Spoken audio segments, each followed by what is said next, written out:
Right. Hello, everybody, and welcome. This is the Southwest Florida TechNet. My name's Ian, KO4EFS. We're broadcasting live on the internet worldwide tonight from North Fort Myers, Florida, where at least here the riots have not begun yet, nor am I really expecting any. I just would like somebody to let me know you can hear me okay. Can everybody hear me okay? I don't know what's going on with my phone. It's going off like crazy. Breaking news alerts. I can hear you fine. Okay, good. I appreciate that. All right, yeah, I'm trying to figure out what's going on here because I'm getting a lot of text. Okay. It's been a crazy day. I'm going to be honest with you guys. We've got a lot going on. There is just about to be mayhem in the streets all over the country. And we're going to not have a full net tonight. It's going to be a little weird. And I'm going to tell you why. Joseph's moving this weekend, and he's not even sure if he's going to be able to make it in tonight. I was called into work this morning, did not have a chance to do much in the way of prep for tonight. So we're going to muddle through with what we got. We're going to hang out for a couple hours, and then I'm going to call it a night. It's been a very rough day. For those that live in a box, the Supreme Court came out today and overturned Roe versus Wade. And I am not going to get into whether abortion's right or wrong on this net. That's up to you to decide. But what I will tell you is I strongly believe in states' rights.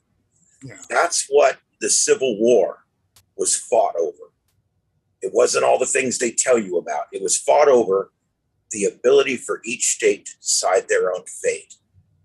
And this Roe versus Wade, I think, has been unconstitutional, regardless of how you stand on it. I'm not discussing how I feel about abortion. I'm talking about the law. I have firmly believed for years that it's not a constitutional issue. It's a states' rights issue. We've had two major Supreme Court decisions in the last 2 days. Two major. Yeah. Yeah, it's kind of amazing, actually. We've had quite a bit come out just in the last few days. You guys are really low. I hope I'm not. I think that might be better. Oh yeah, that's better. Okay, let's see here. Yeah, people are coming in now. So like I said, I would appreciate us not get into any discussions about whether we are for or against abortion in here, because you know what, truthfully, that's between you and your maker. It's not up to me. But this issue tonight, I just want to mention, I want to take about 5 minutes just to talk about this. Everybody right now, if you go ask any of these idiots, and you're probably asking me which ones, these, if you go ask them right now, if you walk up to any one of these people, and they're all good people, I'm not saying they're bad people or anything, they just believe differently than some other people. But if you walk up to any of these people right now, I don't care what side they're on, pro-life, pro-abortion, whatever, I don't care what side you're on. If you go up to any of these people right now and you ask them, what did the Supreme Court just do? They'll tell you they just outlawed abortion. Which is not true. That's not true. All they did was say that we are going to take this and no longer make it a constitutional issue. This is now going to be a states' rights issue. That's all that happened. So if one state wants to outlaw abortions completely, they can. If another state wants to put kiosks in the shopping mall, they can. It's a states' rights issue. And so that's why I feel comfortable talking about this, because I'm not talking to you about abortion. I'm talking to you about a states' rights issue, and it's an important one, because truthfully, I really believe that the states need to set their own, basically their own destiny. You know, each state needs to do their own thing. And that's what prevents civil wars, okay? People are all talking, oh, it's time for civil war. No, it's not. We're going to solve this civil war problem by each state doing their own thing, and then people can move where they want. That's the next civil war will be fought with U-Haul trucks. All right. Yeah, I mean, I'll take any comments on this. Again, I do not want to discuss abortion. I'll discuss the way states' rights works, and I'll discuss what's going on physically in our country right now. Does anybody have anything they'd like to discuss about it?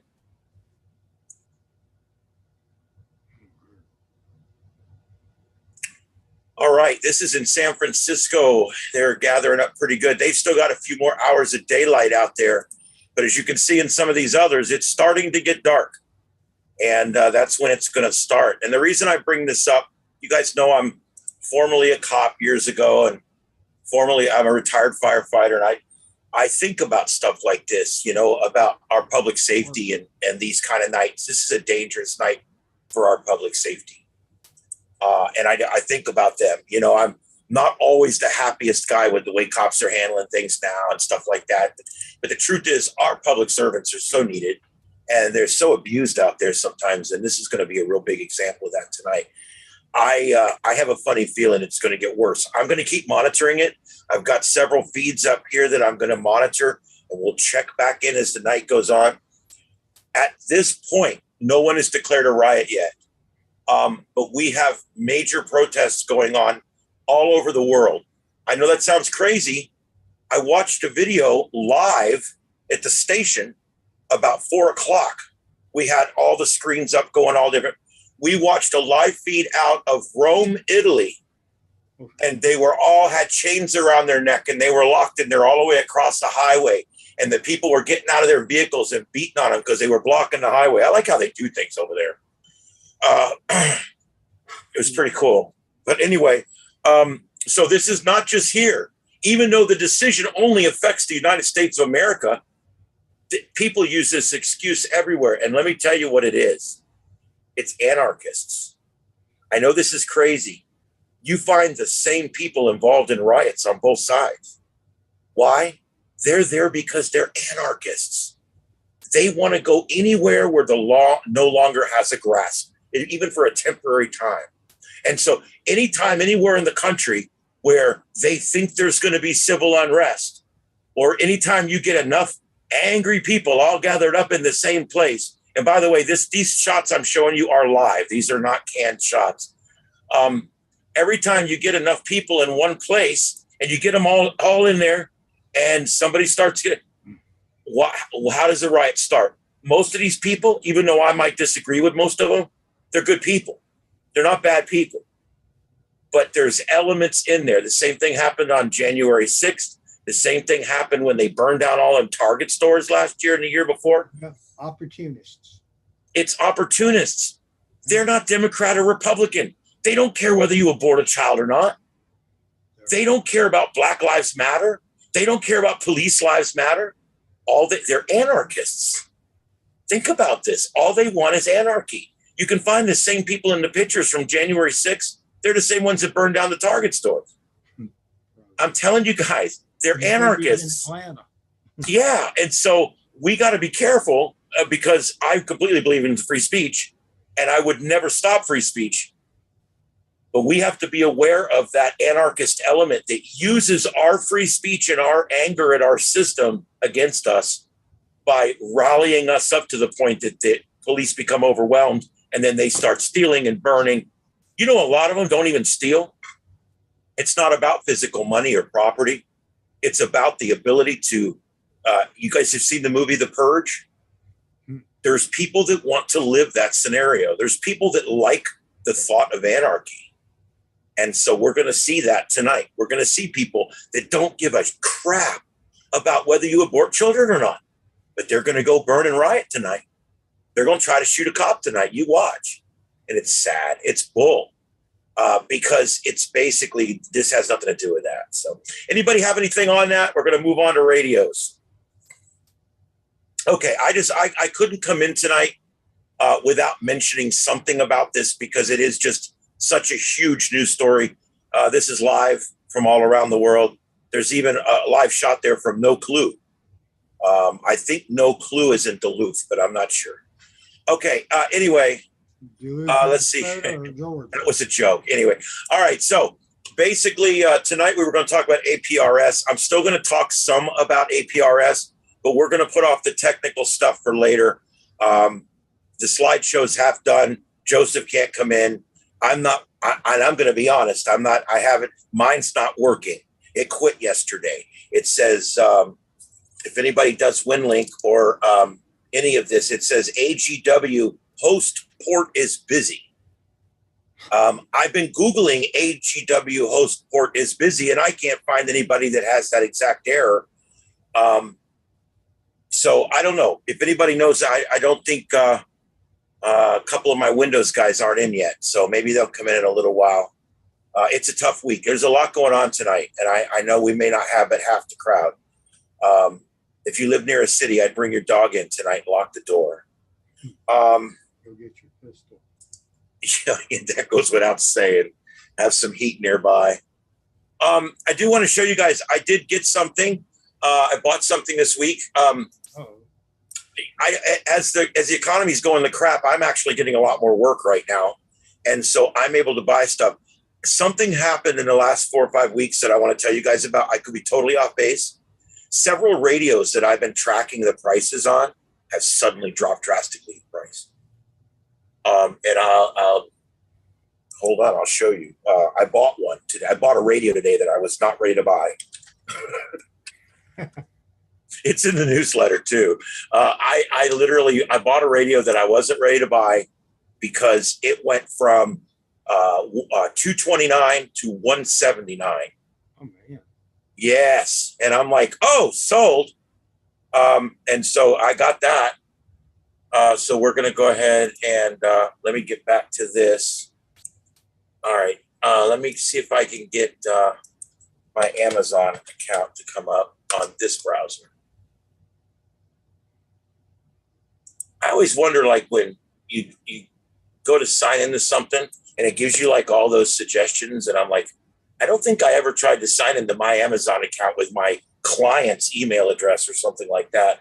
But I found out later, it depends on what they name the field on their form is what decides which of your pre-done responses it pulls up.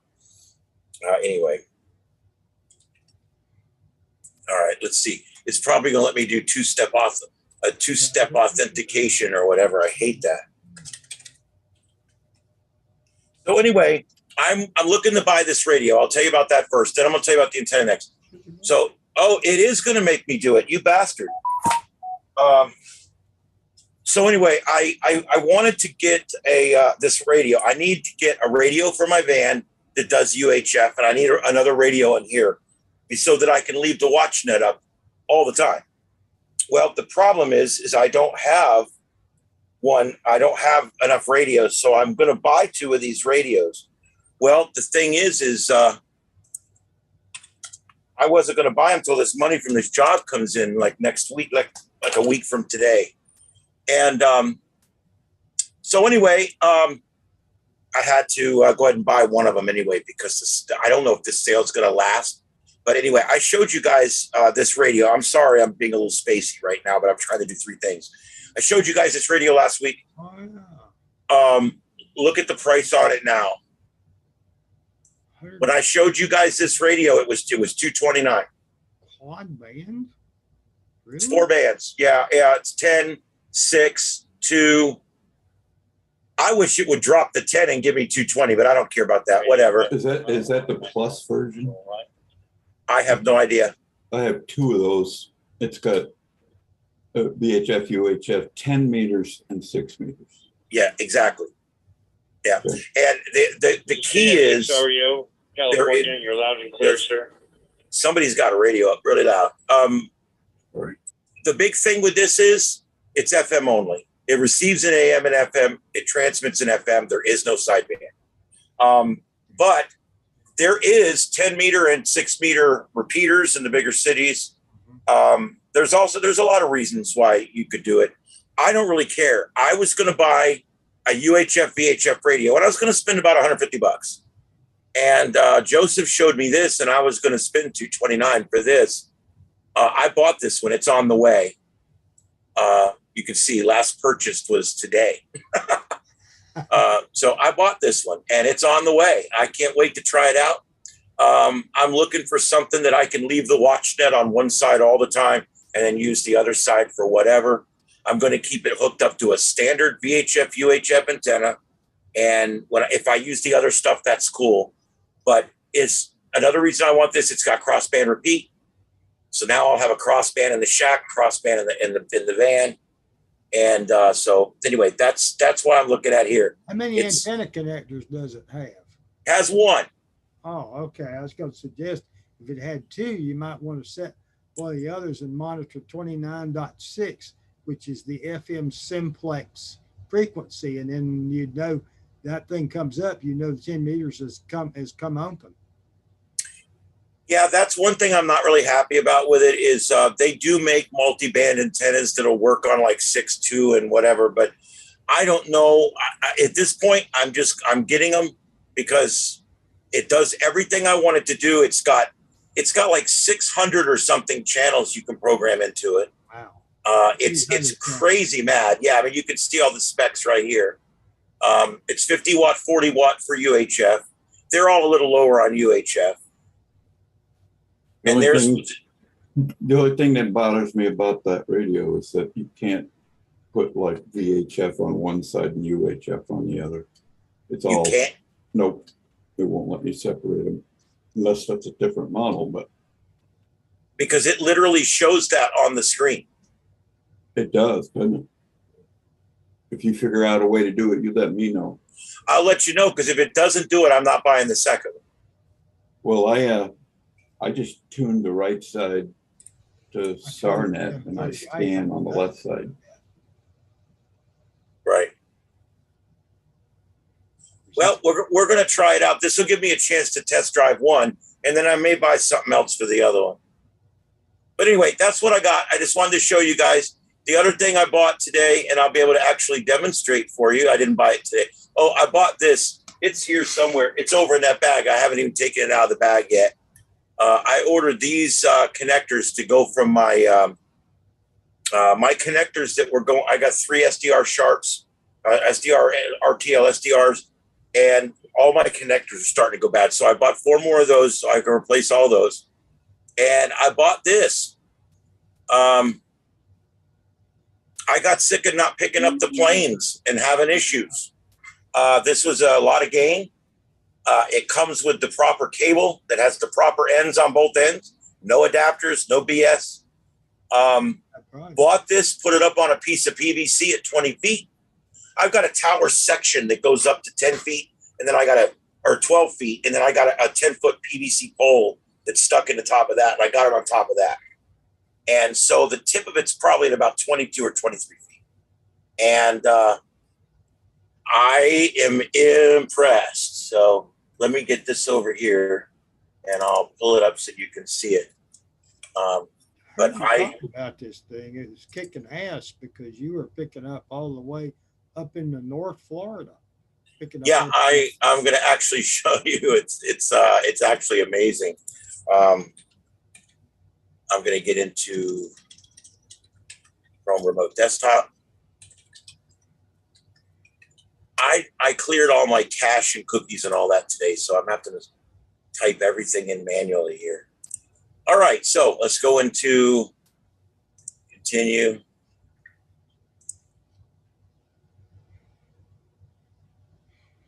This is PC5, and I'm going to eventually have a total of 6 or 8 computers online.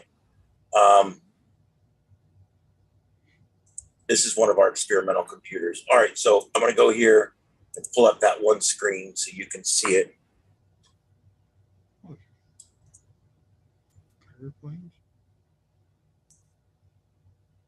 The red line is 50 and 150 miles. The blue line is 100 and 200 miles.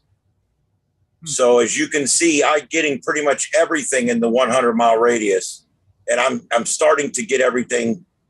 I lose everything somewhere between 100 and 150 miles usually. There's also atmospherics because about 10 o'clock this morning, I was picking up flights all the way up here in the Big Bend area up here. So it's kind of amazing. I've picked up planes. Well, here's one right here. I get them all the way over here by Freeport, Nassau. Yeah, I mean, it's not bad. Now, I'm still going to buy this little $40 filter to go on this thing. And that's going to increase it another 20 or 30% there. It's an amplifier filter that's for $40, and it's powered by the SDR Sharp or the SDR RTL dongle. And it's supposed to make it even better. But yeah, I'm very happy with this so far. You guys can see that okay, right? Oh yeah. Okay, cool. When I look at this earlier in the day, about noon, this thing will have 75 aircraft on it. I was gonna say you ought to see a lot more activity out of Miami, but maybe it's just at a lull right now. I don't see as much activity there as I do out of Tampa, and I don't know if that's something to do with something. I'm going over the Everglades. You would think I would get a pretty easy propagation, Yeah, but I think you'd pick that up. But yeah. And every now and then I'll get one of these little Cessnas running at about 44,000 feet, and I'll pick him up. I'll pick him up all the way out here past Grand Abaco at 200 miles. how do you get a Cessna to 44,000 feet? Well, a lot happier than I was with it. And I like it now. It sets an alarm as soon as the Sheriff's Department chopper takes off. It sets off an alarm. And yeah, it does. It's really cool. So you can build your own little antenna, and it works fine. But if you go and spend $80 on this, man, I got to tell you, yeah, it's something else. It's really nice. So, all right. Anybody have any questions on that or want to talk more about that system? All right. This is the actual programs for that. I think everybody's used this before, but you've got the dump 1090 program, which aggregates the data off of the air, and then it dumps it into virtual radar server, which then creates the map that you see in the background. You can set this up and run it right now with your 2-meter antenna, and you'll still get aircraft. You won't get a lot, but you'll get aircraft. There's so many ways to run this. It's amazing. All right. Anyway, enough of that. The other thing I wanted to show you on here, I can't show you because it's not working. But I want to go ahead and show you this. APRS has and one of the things we were going to discuss in depth tonight, APRS has a propagation monitoring system that actually is really cool. And I'm like really loving it. This is it right here. Man. This monitors. Oh, go full screen, damn it.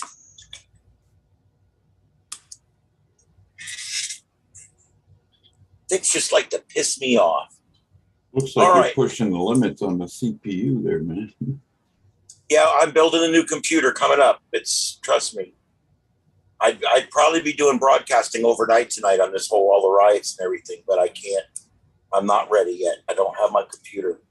I'm building a supercomputer within 30 days, and you guys are going to be part of it. It's going to be really cool.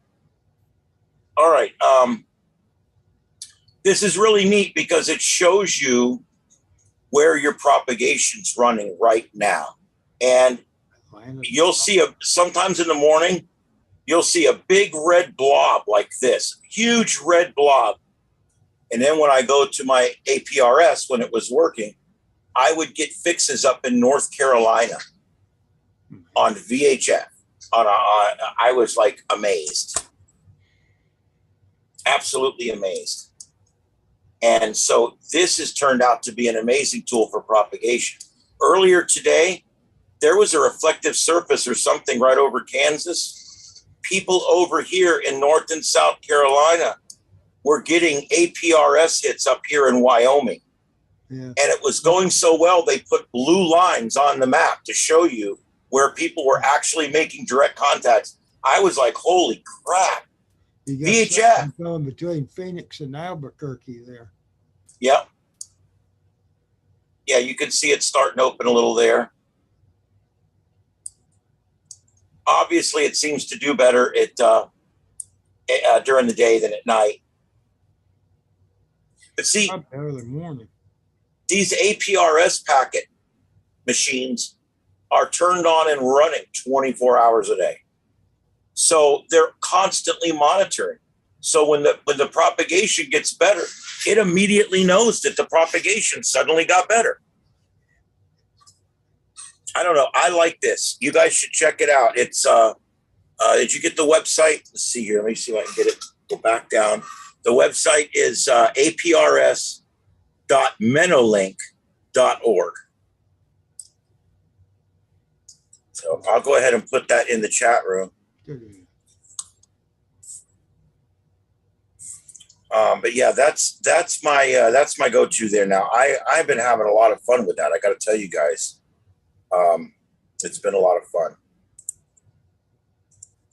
All right, let me just type this in here. It's aprs.menolink.org.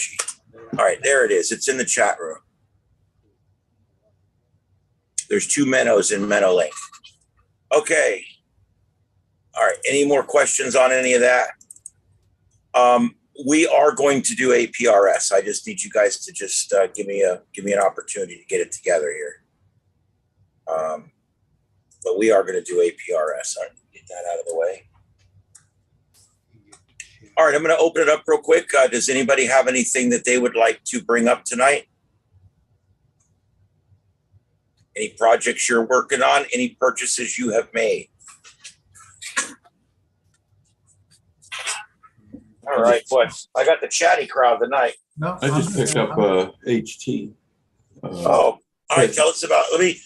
I think I might be highlighted. Let me turn that off. Hold on. Remove spotlight. There we go. Okay, go ahead. It's the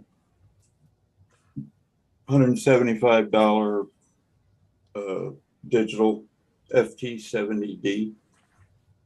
Is that the Yaesu? Yeah. Oh yeah. So that'll do. The system fusion. Right.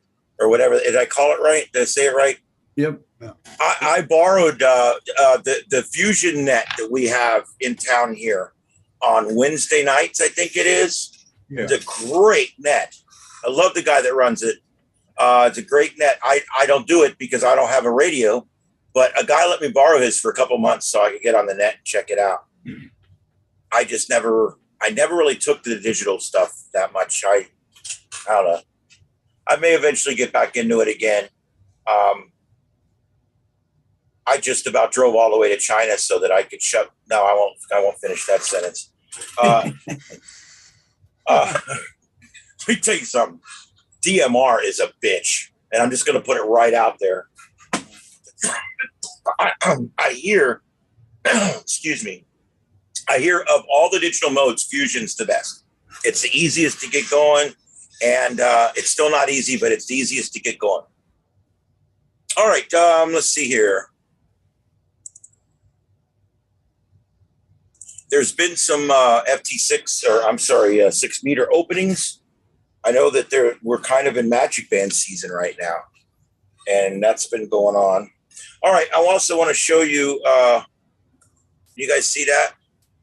I got that's my first switch. This is so cool. I'm unboxing it with you. We should start doing unboxings on here. I like that. You know, there's whole channels on YouTube. All they do is buy shit and unbox it. But anyway, yeah, it's a little thing. Everything I buy now is smaller than I think it is when I take it out of the box. It's smaller than I thought it was going to be. But here it is. You hook your 4 computers in there, and that's for the little controller key. And then on the other side, there we go. There's my 4 USB ports and my power port. And it should come with all the plugs I need. And because it's from China, the plugs will all be really short and really thin. But yeah, there's the controller. That I'm going to Velcro on top of the keyboard. and then you just press whichever button, whatever computer you want to use, you click it. It's got like a clicky. Isn't that cool? Kind of like a KVM switch, isn't that what that is? Yeah, it's it basically takes and connects all 4 of these to whichever one of these you have selected. Okay. And it works great because I'm going to have that computer, that computer, that computer, and that computer are all going to be hooked into this one box. And I'm going to have a drawer here with a keyboard and a mouse and this little controller in the drawer. So when you pull it out, I'll just select which one I want to use. The FT8 computer, I'm going to have a second mouse over here next to my main mouse so that I can still work FT8 while I'm doing other things. But then if I want to do something on that computer, I can select it and go over and use the full keyboard. But yeah, I'm very happy with this. I'm going to buy a second one of these for this side of the shack too. I'll be hooking that up tomorrow. I'm looking forward to that. All right, there's Dallas. What's up, buddy? Oh, not much. I got here late because I was packing my vehicle with all my field day stuff. I waited till the cool of the evening to put everything in the car. How close to Atlanta do you live? 30 miles east of hot Atlanta. That might be far enough. There's riots starting up everywhere. Oh yeah, I don't understand all that nonsense, but yeah, my wife's been talking about that. Well, go back on the YouTube earlier. I explained it all. It's called Anarchists Having a Good Time. And it's a whole segment that I call Freaking Anarchists. But anyway, I'm not going to go through all that again. Listen, so, but we can real quick check out what's going on. What's going on out there? Well, let's see. These are live shots of all over the place. You need to make it bigger. You guys can't, it's not full screen for you guys? No, it's a postage stamp. And it's a postage stamp with smaller postage stamps. Well, I don't understand why it's a postage stamp.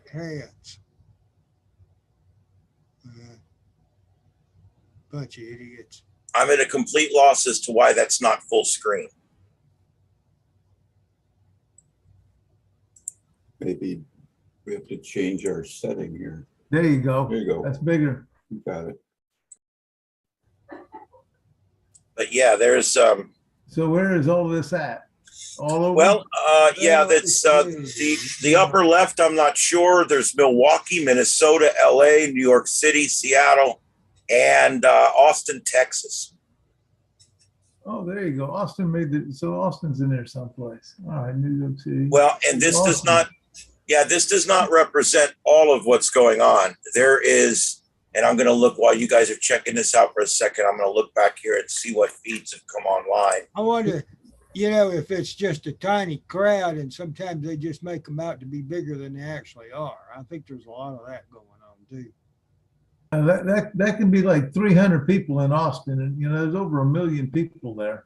Yeah, but you know it's just they got a crowd. Media's Some of the morons I think I recognize. The guy in the blue shirt with the mohawk. Yeah, I'm looking here. There's a lot of feeds coming online. I think it's going to be a long night. I really do. wonder if they'll burn the Wendy's down in Atlanta again. I'll tell you what, I wouldn't want to own a Target store tonight. I wouldn't either. It's funny how that every time they do this, they burn a Target store down. And then the next day, these same people are bitching like, I had to drive all the way to the other Target store. Well, it's because you burned the first one down. Well, why do they put targets on Target stores? But why are they targeting Target stores? That's a good question because I need to know the answer because I got. It is interesting. I would definitely say it's kind of interesting, isn't it, that they target Target stores and not Walmarts? I don't know. Yeah, maybe they put one of those circular things on a Walmart. They might target that too. I went to Target the other day. Missed it. There you go. But weren't they getting after Chick-fil-A for a while too? Oh yeah. Oh, Yeah, I yeah. remember that they did that boycott at Chick-fil-A, and Yeah, I so remember we at the station we started giving them free advertising that whole day. Every hour we were giving them free Oh, advertising. we had Chick-fil-A Appreciation Day. I Yep. remember going to that up in Atlanta. Well, I mean, that place was packed. I Yeah. drove to the one in North Cape, and I stood in the drive-through line with our remote box interviewing people on the air and on the morning show back when I was with Drew, and I was interviewing people that were in line, and they were wrapped up 2 or 3 times around a station or around the restaurant. It was crazy. Boycotts have had a bad habit lately of completely backfiring on the people that call for them. I wonder how many of these clowns are being paid. Well, again, I think there's that element. I think there's definitely an element of, hey, I think people are getting paid to do this protesting.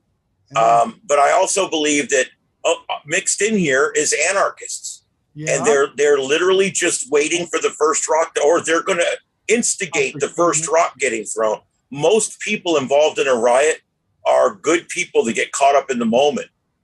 I think that's what happened on January 6th. Yeah, did it happen? It happened. Yeah, I can go into that all day long. That's I don't want to get all into that, but look at that. You know, I understand the whole exaggerating crowds, but I'm telling you, that's 7,000 people right there. Could be.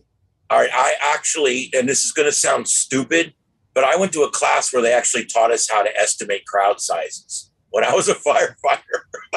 Oh yeah, interesting. Yeah, you got this crowd is 4 lanes. You got to look at it. Okay, it's 3 or 4 lanes wide. Okay. And it's probably a half a mile long. I mean, that could be as many as 10,000 people. So I agree with you. A lot of times it's over or under exaggerated, depending on who's protesting and which media is reporting. Yeah.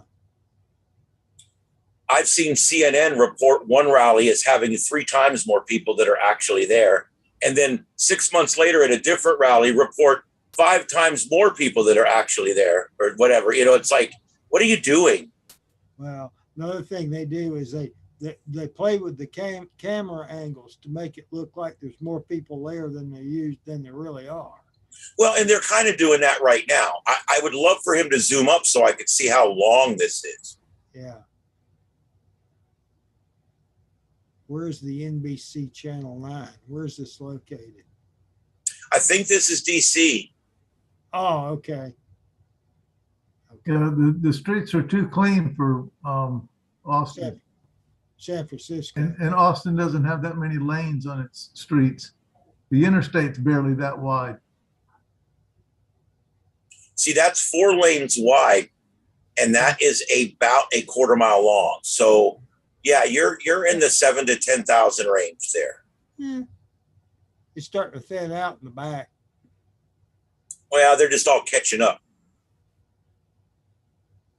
Or either that or they got to work in the morning, so they don't want to get arrested. Well, this is Friday night. Opportune time for a riot. Yeah, I guess. RPTM. This is just somebody else that's doing a composite thing. Oh, they're just putting. I'm going to be doing these too. I would be doing it tonight if I have a new computer. It's just a great way to get algorithm and stuff like that. Yeah.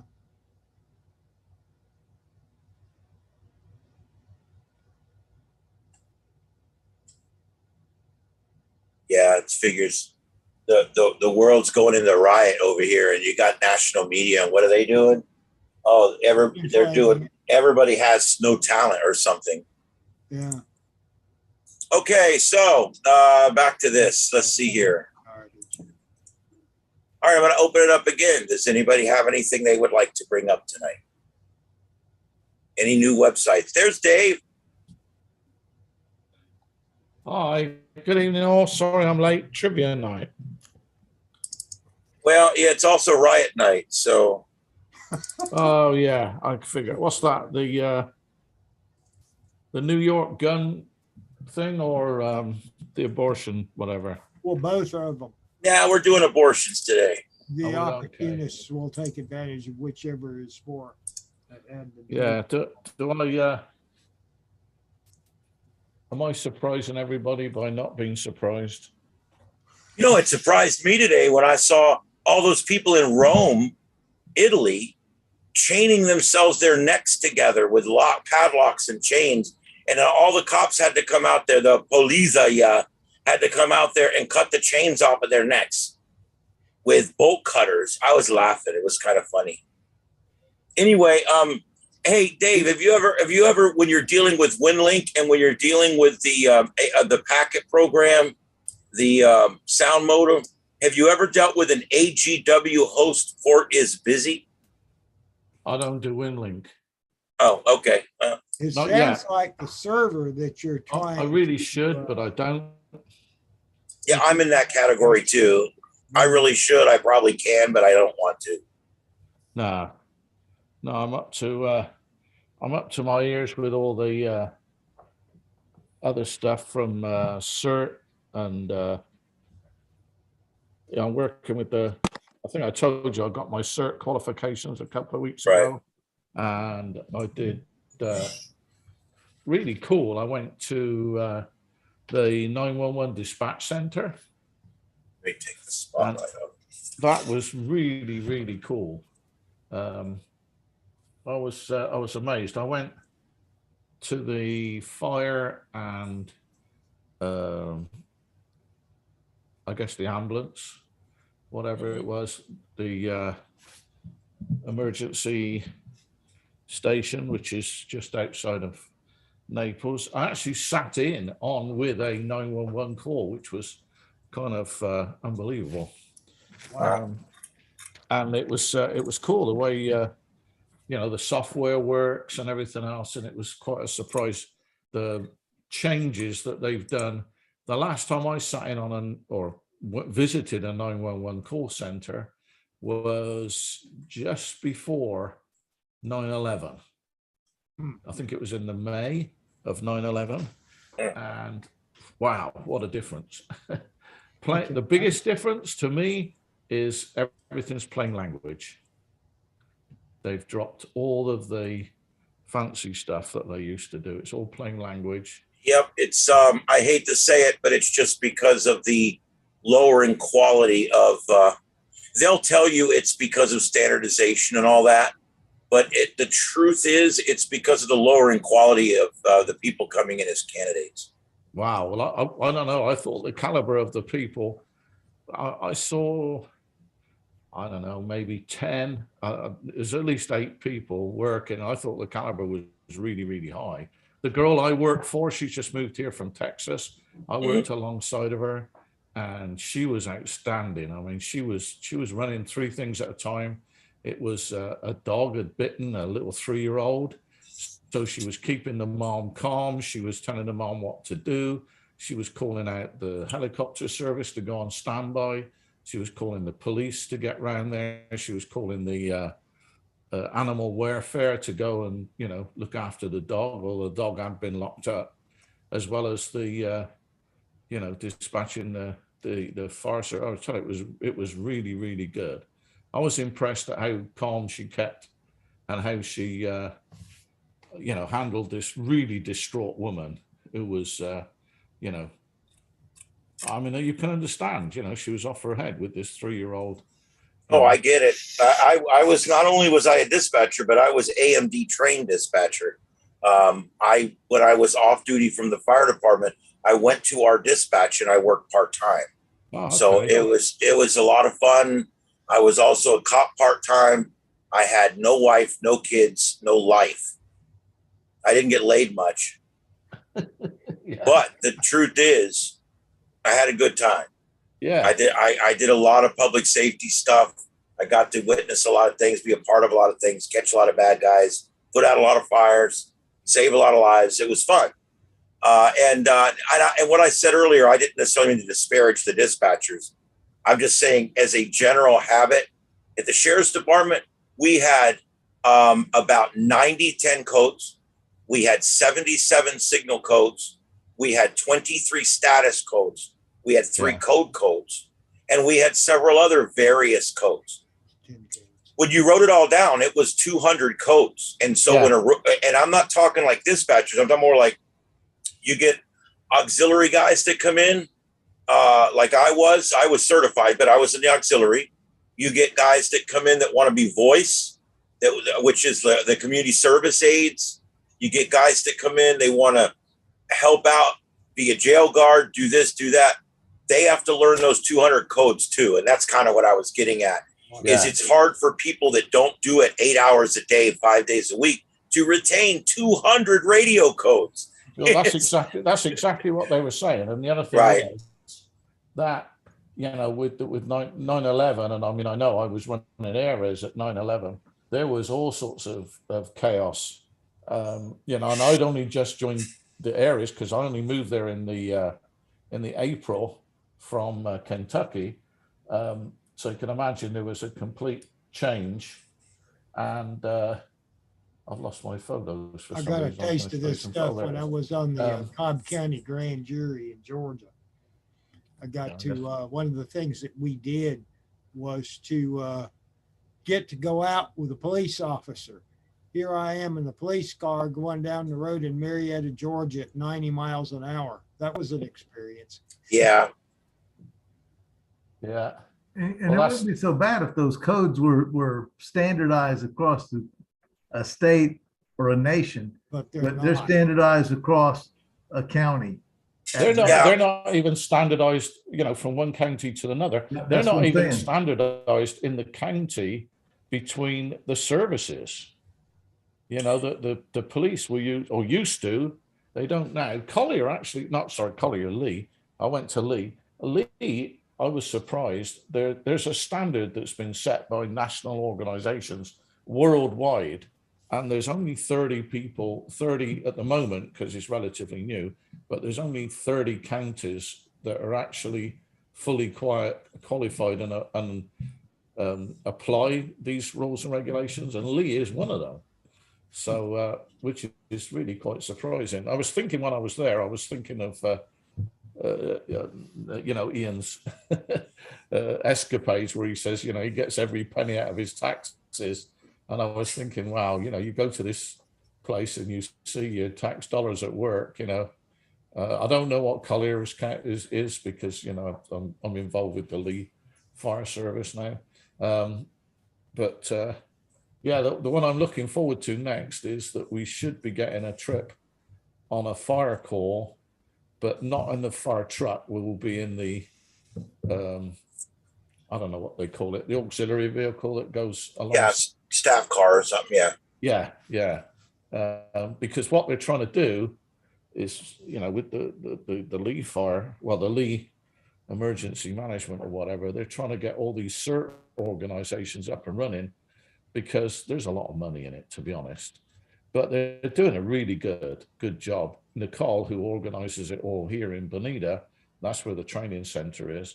You know, she gets $27 an hour or whatever it is for every hour that a volunteer volunteers within her empire of training and whatever. So it's taken quite a lot of my time, but it's been worth every minute so far. Not that I've done anything major, but you know, it's if you haven't got one in your area, it's probably worth having a look at, because they are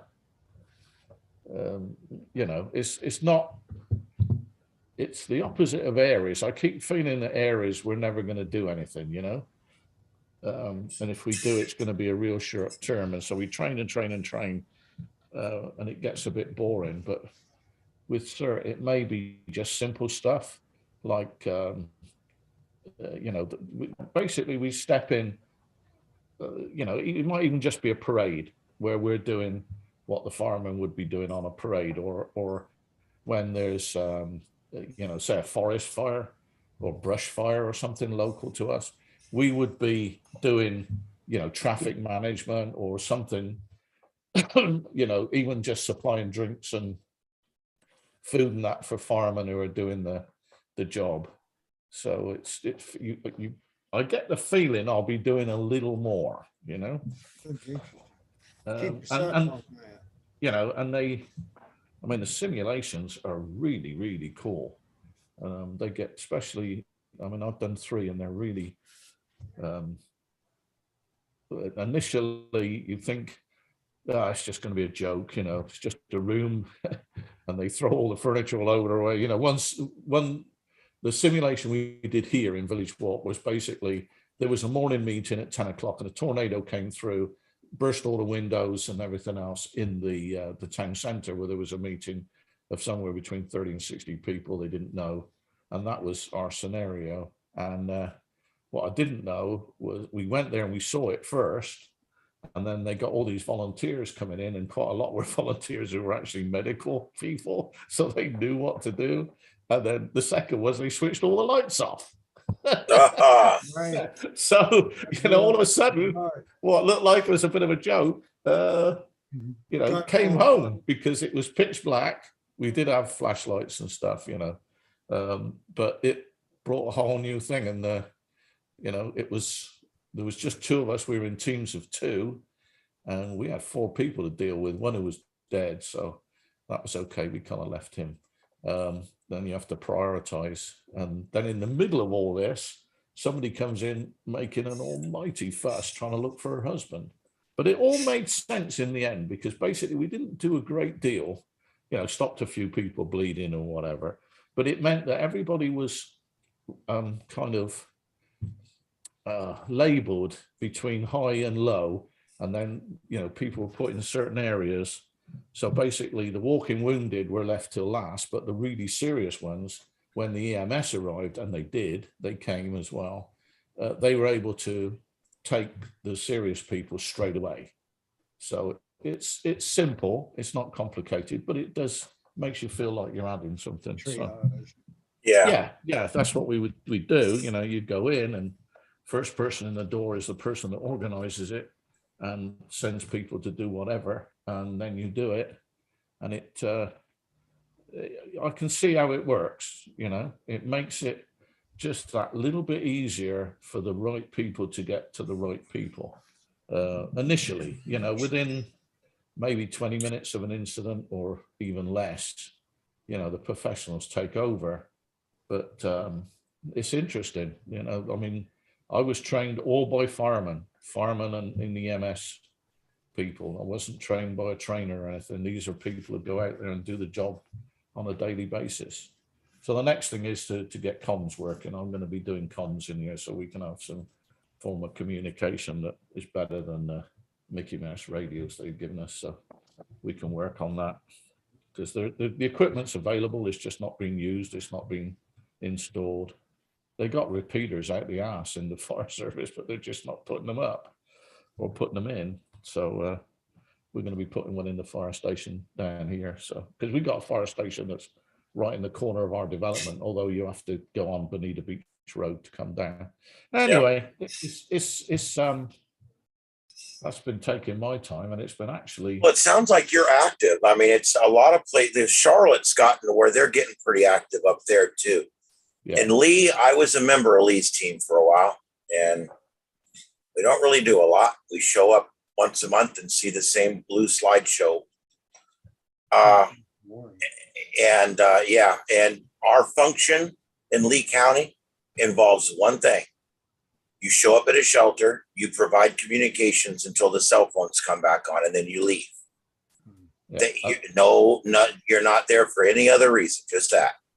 That's exactly what Collier is. I'm a member of Collier's Areas, because, you know, I mean, literally, you know, 100 yards that way is Collier County. You know, I'm right literally on the edge. In fact, on Sunday, I'm going to do field day, and I just talked to the community. They're going to let me do it at the back lawn, the south lawn, and I can actually put my antenna on the fence, which is between Collier and Lee. So I can be running 2 counties. Not that counties count in field day, but you know, certainly for, so that's how close I am. So I belong to Collier, and it's, you know, and it's the same thing. We've got a couple of shelters. One's a handicap shelter, one's a handicap with animals, and you know, basically it's go there and, you know, it like you say, you show up. We do our net once a week. You get the numbers up, but really it's But I feel like the cert, you're actually, because basically, you know, you're not a volunteer fireman or anything, but basically you're volunteering to help the fire service. And they're actually using you, you know, even though it's only Mickey Mouse stuff. And you can see that it's actually worthwhile because you're doing something that a fireman, you know, can go and do something serious. Look, I'm a retired fire chief. Okay. I did it for 17 and a half years. I was a chief for the last 2 years I was in it. I ran this little small department up here called Bayshore. And I will tell you that your support personnel are every bit as important as everybody else on a big incident.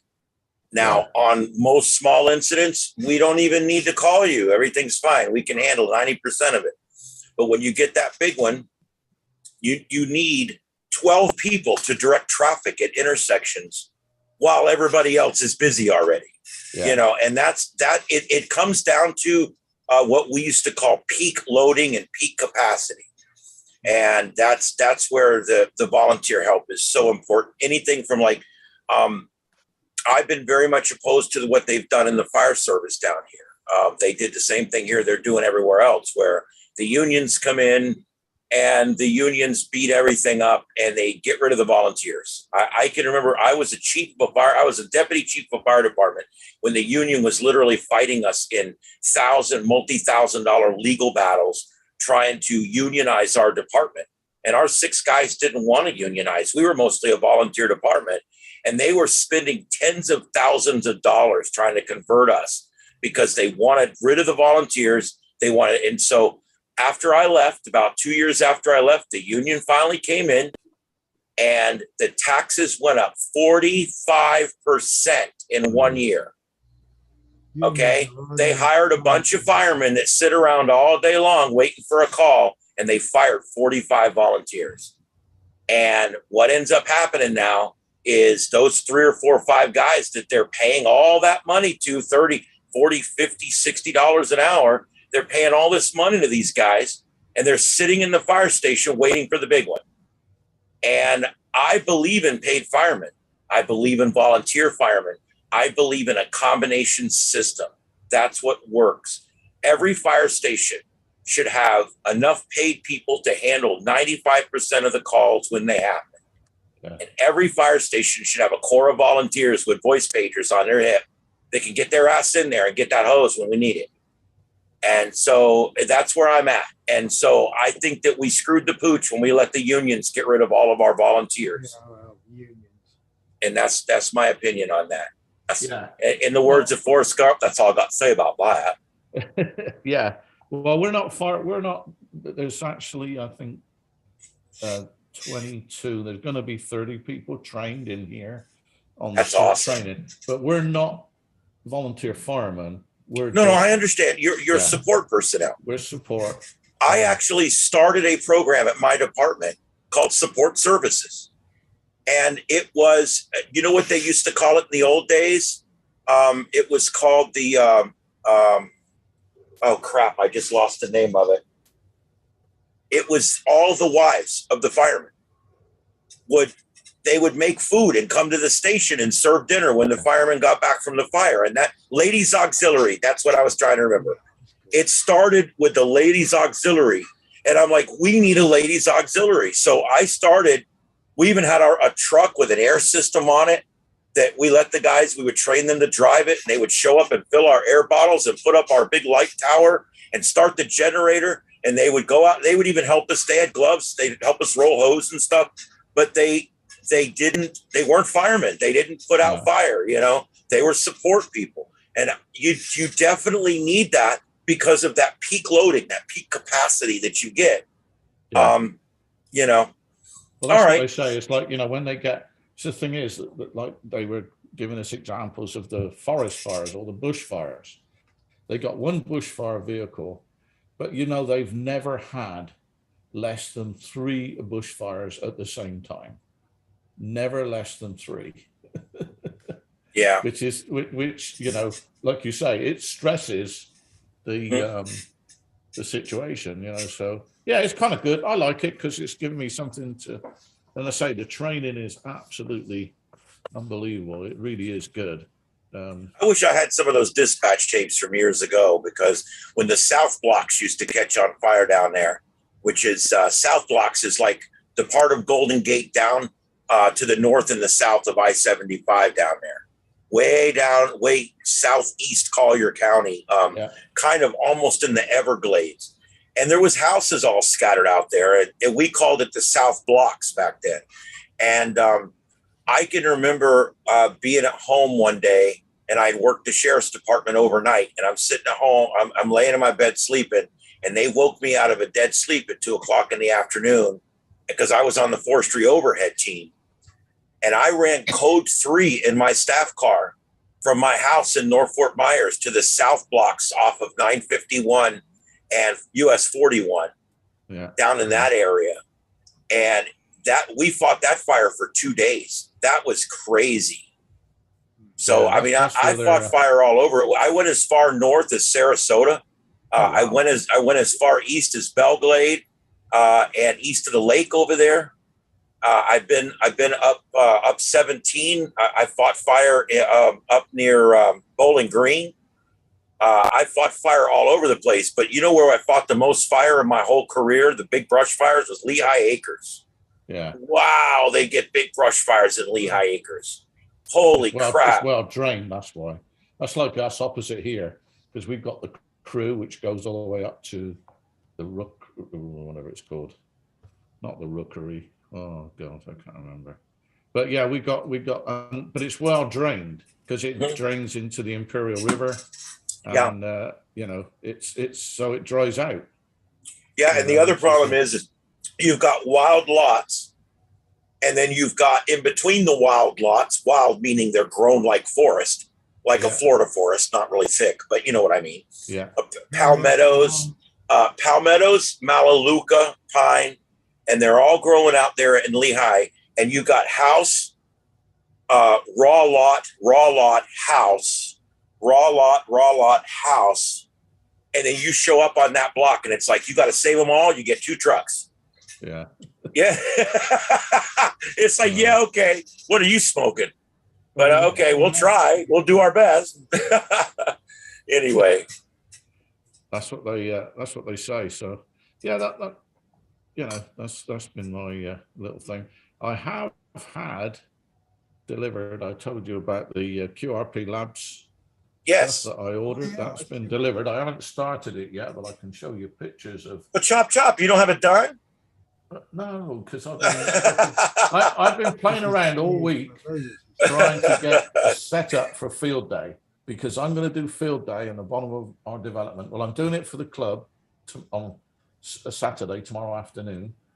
And then I'm doing my own here. And hopefully I've got 2 more amateurs who live in this development.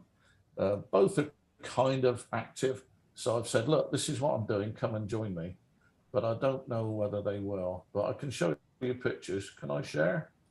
Sure. Hang on a sec. Uh-oh, hang on. Okay, I think you've got a bunch of pictures, haven't you? That's not good. I don't know what just happened. Oh yeah, I see them. Yeah, we see your thumbnails. Yeah, but I want to get the real pictures and I can't. Just double click one. I'm trying. Just puts an arrow on it. Let me try that. All right. No, let me. Oh, it's importing them up at the top. Yeah, I can see that. Import all new. There we go. Uh-oh. Not why I have to import. Oh, there we go. Here we go. Oh, I see a plastic cutting board.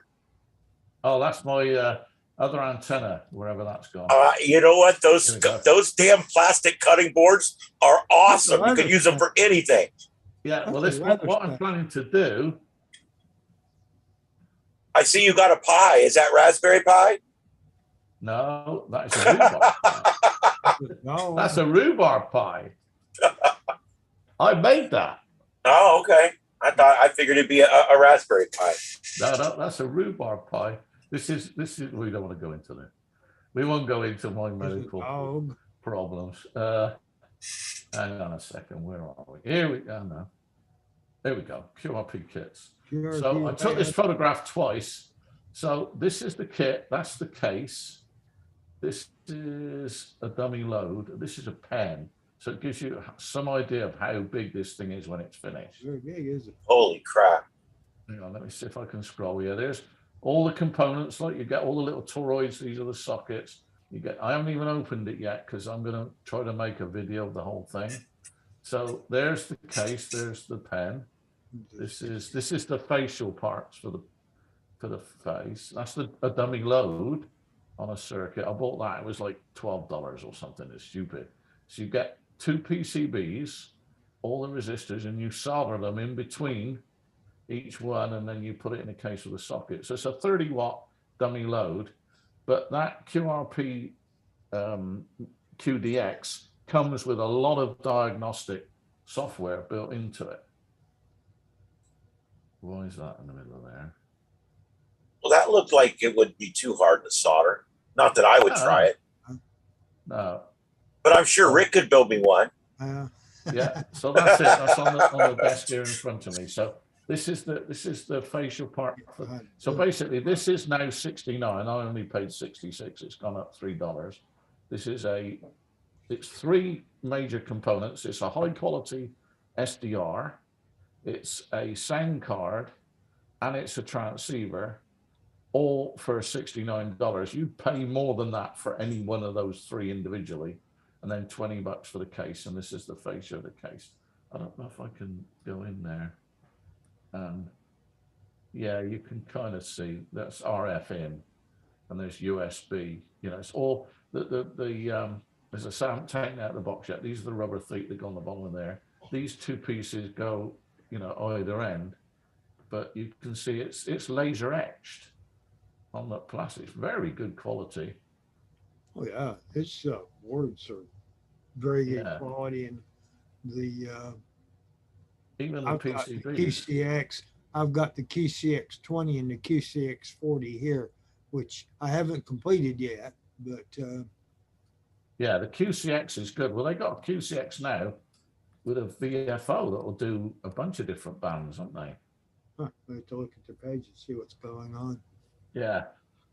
So I've got that. I'm doing field day from home, so I put my canopy up to make sure. I haven't put it up for 4 years, so I made sure. Oh, see, I'd flip that upside down and string wires around it. No, this is this is silver, so it reflects the heat. So it's oh no, I know. I'm just kidding. I'm just. So I just every time I see anything like that, I just think hex beam. Well, what I used to do when I used to go camping, I'd put this up first and then put my tent inside of it. There you go. And then I would have a piece of, you know, what's AstroTurf across the front, because wherever you go camping in national parks, you know, there's never any grass. It's always right. You know, so that this is the side of my house. I'm lucky because I've got a corner side plot and whatever. You can't see my antenna. My antenna runs from this back to the house, so they can't see it. But there you go. So it's all silver lined. So it's kind of cool. You're gonna operate generator or battery or? Oh God, I didn't realize that. Oh, my girlfriend took me this. Oh, there we go. That's awful. Well, you don't want to see those. Yeah, no, I'm running off a battery. I've got a. How do I stop sharing? I've got to go back here. I've got a. It's actually funny. Where do I go? Oh, there we go. Hang on. I'm getting there. How do I cancel sharing? Oh, there we go. Stop sharing. There we go. I've actually got a 20 amp Bioenno inside a box, and inside the box, I put the charging system for the Bioenno, but I also put an inverter. So what I can do is I can plug the inverter into the battery. No, I can plug the inverter, into the battery, and then I can plug the power into the inverter so it charges itself. Wow. Okay, people are thinking about it. Yeah, I'll show you a picture in a minute. But yeah, so what I'm going to do is I'm setting it up. I checked with the HOA. They said it's fine. And so I'm hoping 2 others, at least one other amateur will turn up and help me. And I've got a Wolf River coil, and I've got Just the fact that you got a blessing out of an HOA should win you field day.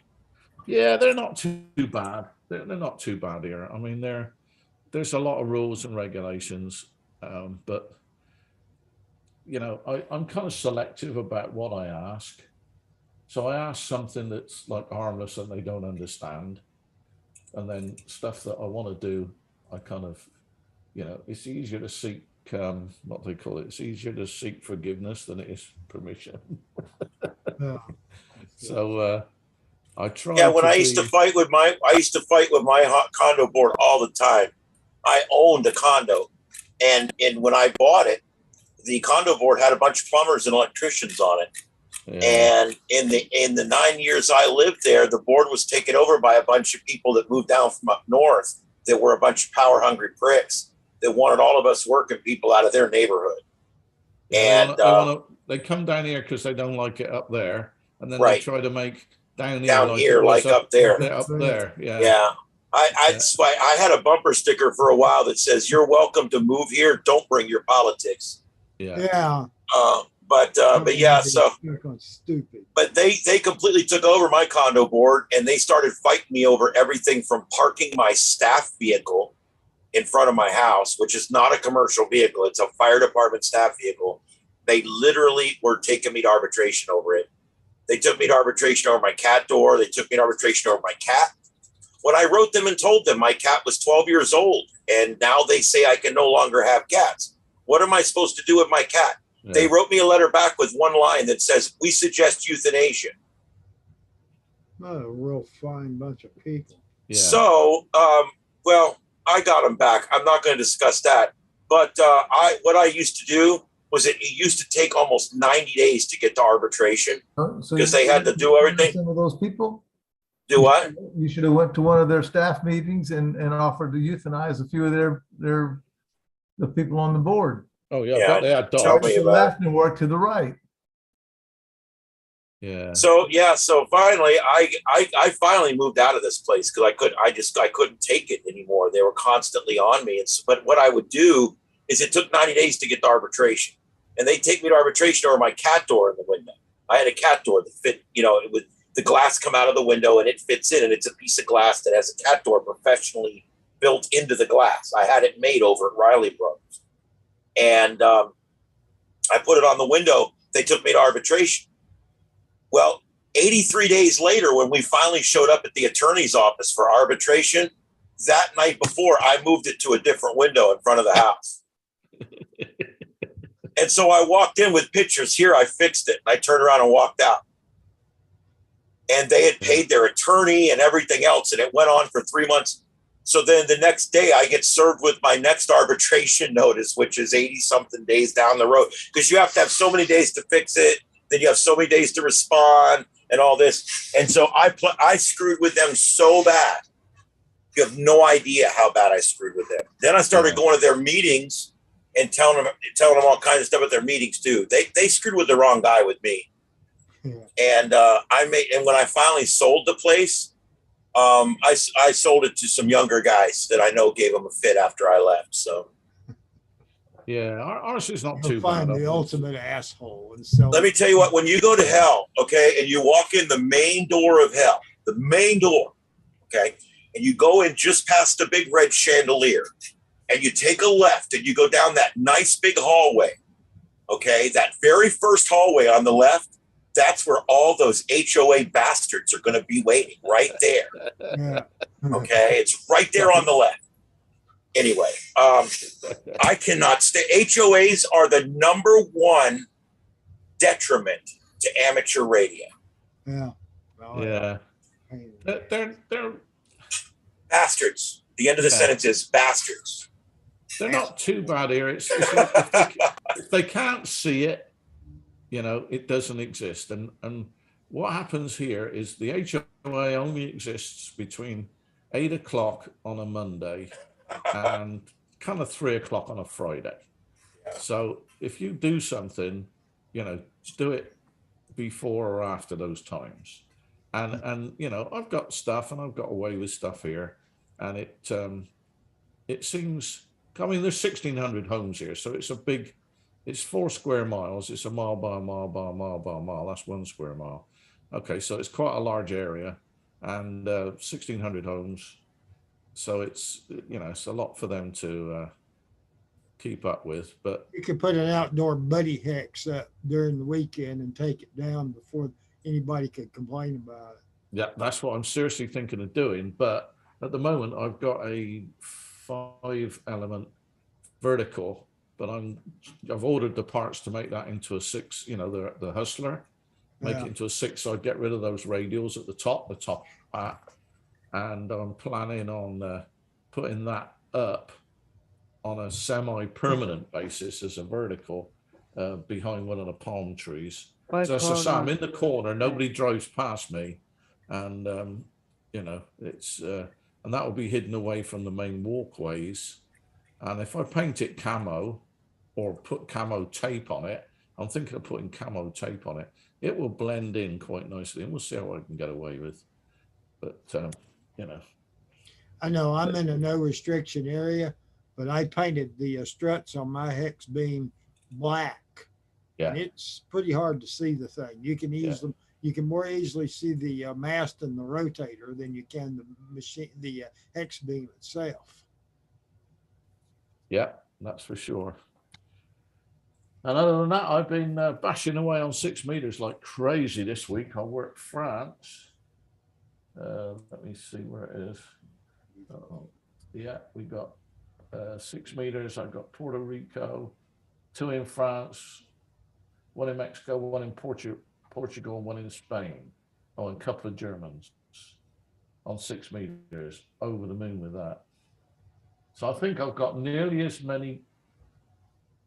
Let me check. I think I've got nearly as many countries as I've got states on 6 meters. This is all from my attic. Okay, I've got 28 states. Hold on a second. 6 meters. And I've got 16 countries. So, but as I say, I sit on 6 meters all the time. There's actually quite a nice lift going on at the moment. Looks like there's a double hop going on, one over the middle of the, I guess, Kentucky maybe, and then there's another one over Utah. Gee, if I could, if you could flip this around and have a screen at each of those locations, which I could connect to my camera, it would be fun to flip them all the bird. Yeah, those of you just joining us, this is, I know it's freezing a little bit. It's because I'm doing a lot, but I don't know if it's me or them actually, but whatever. We'll have my new computer soon and we'll be able to do a lot more of this kind of stuff. But this is what's going on around the country and even around the world. There's stuff going on in Rome, Italy, and also in UK. So it's not just here.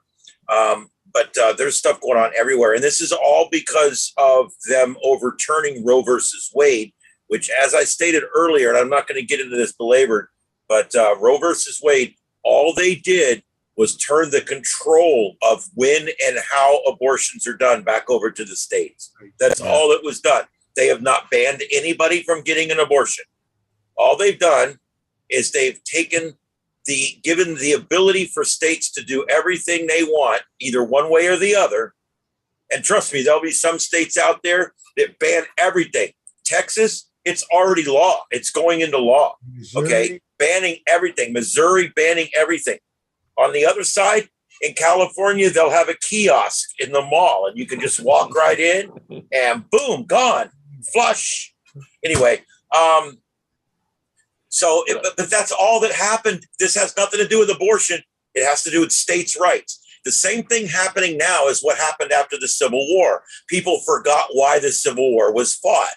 They thought, oh, we fought the Civil War because we want to keep the country together. We fought the Civil War because of slavery. We fought the Civil War. The Civil War was fought over states' rights, the right of each state to make its own independent decisions for the people in that state.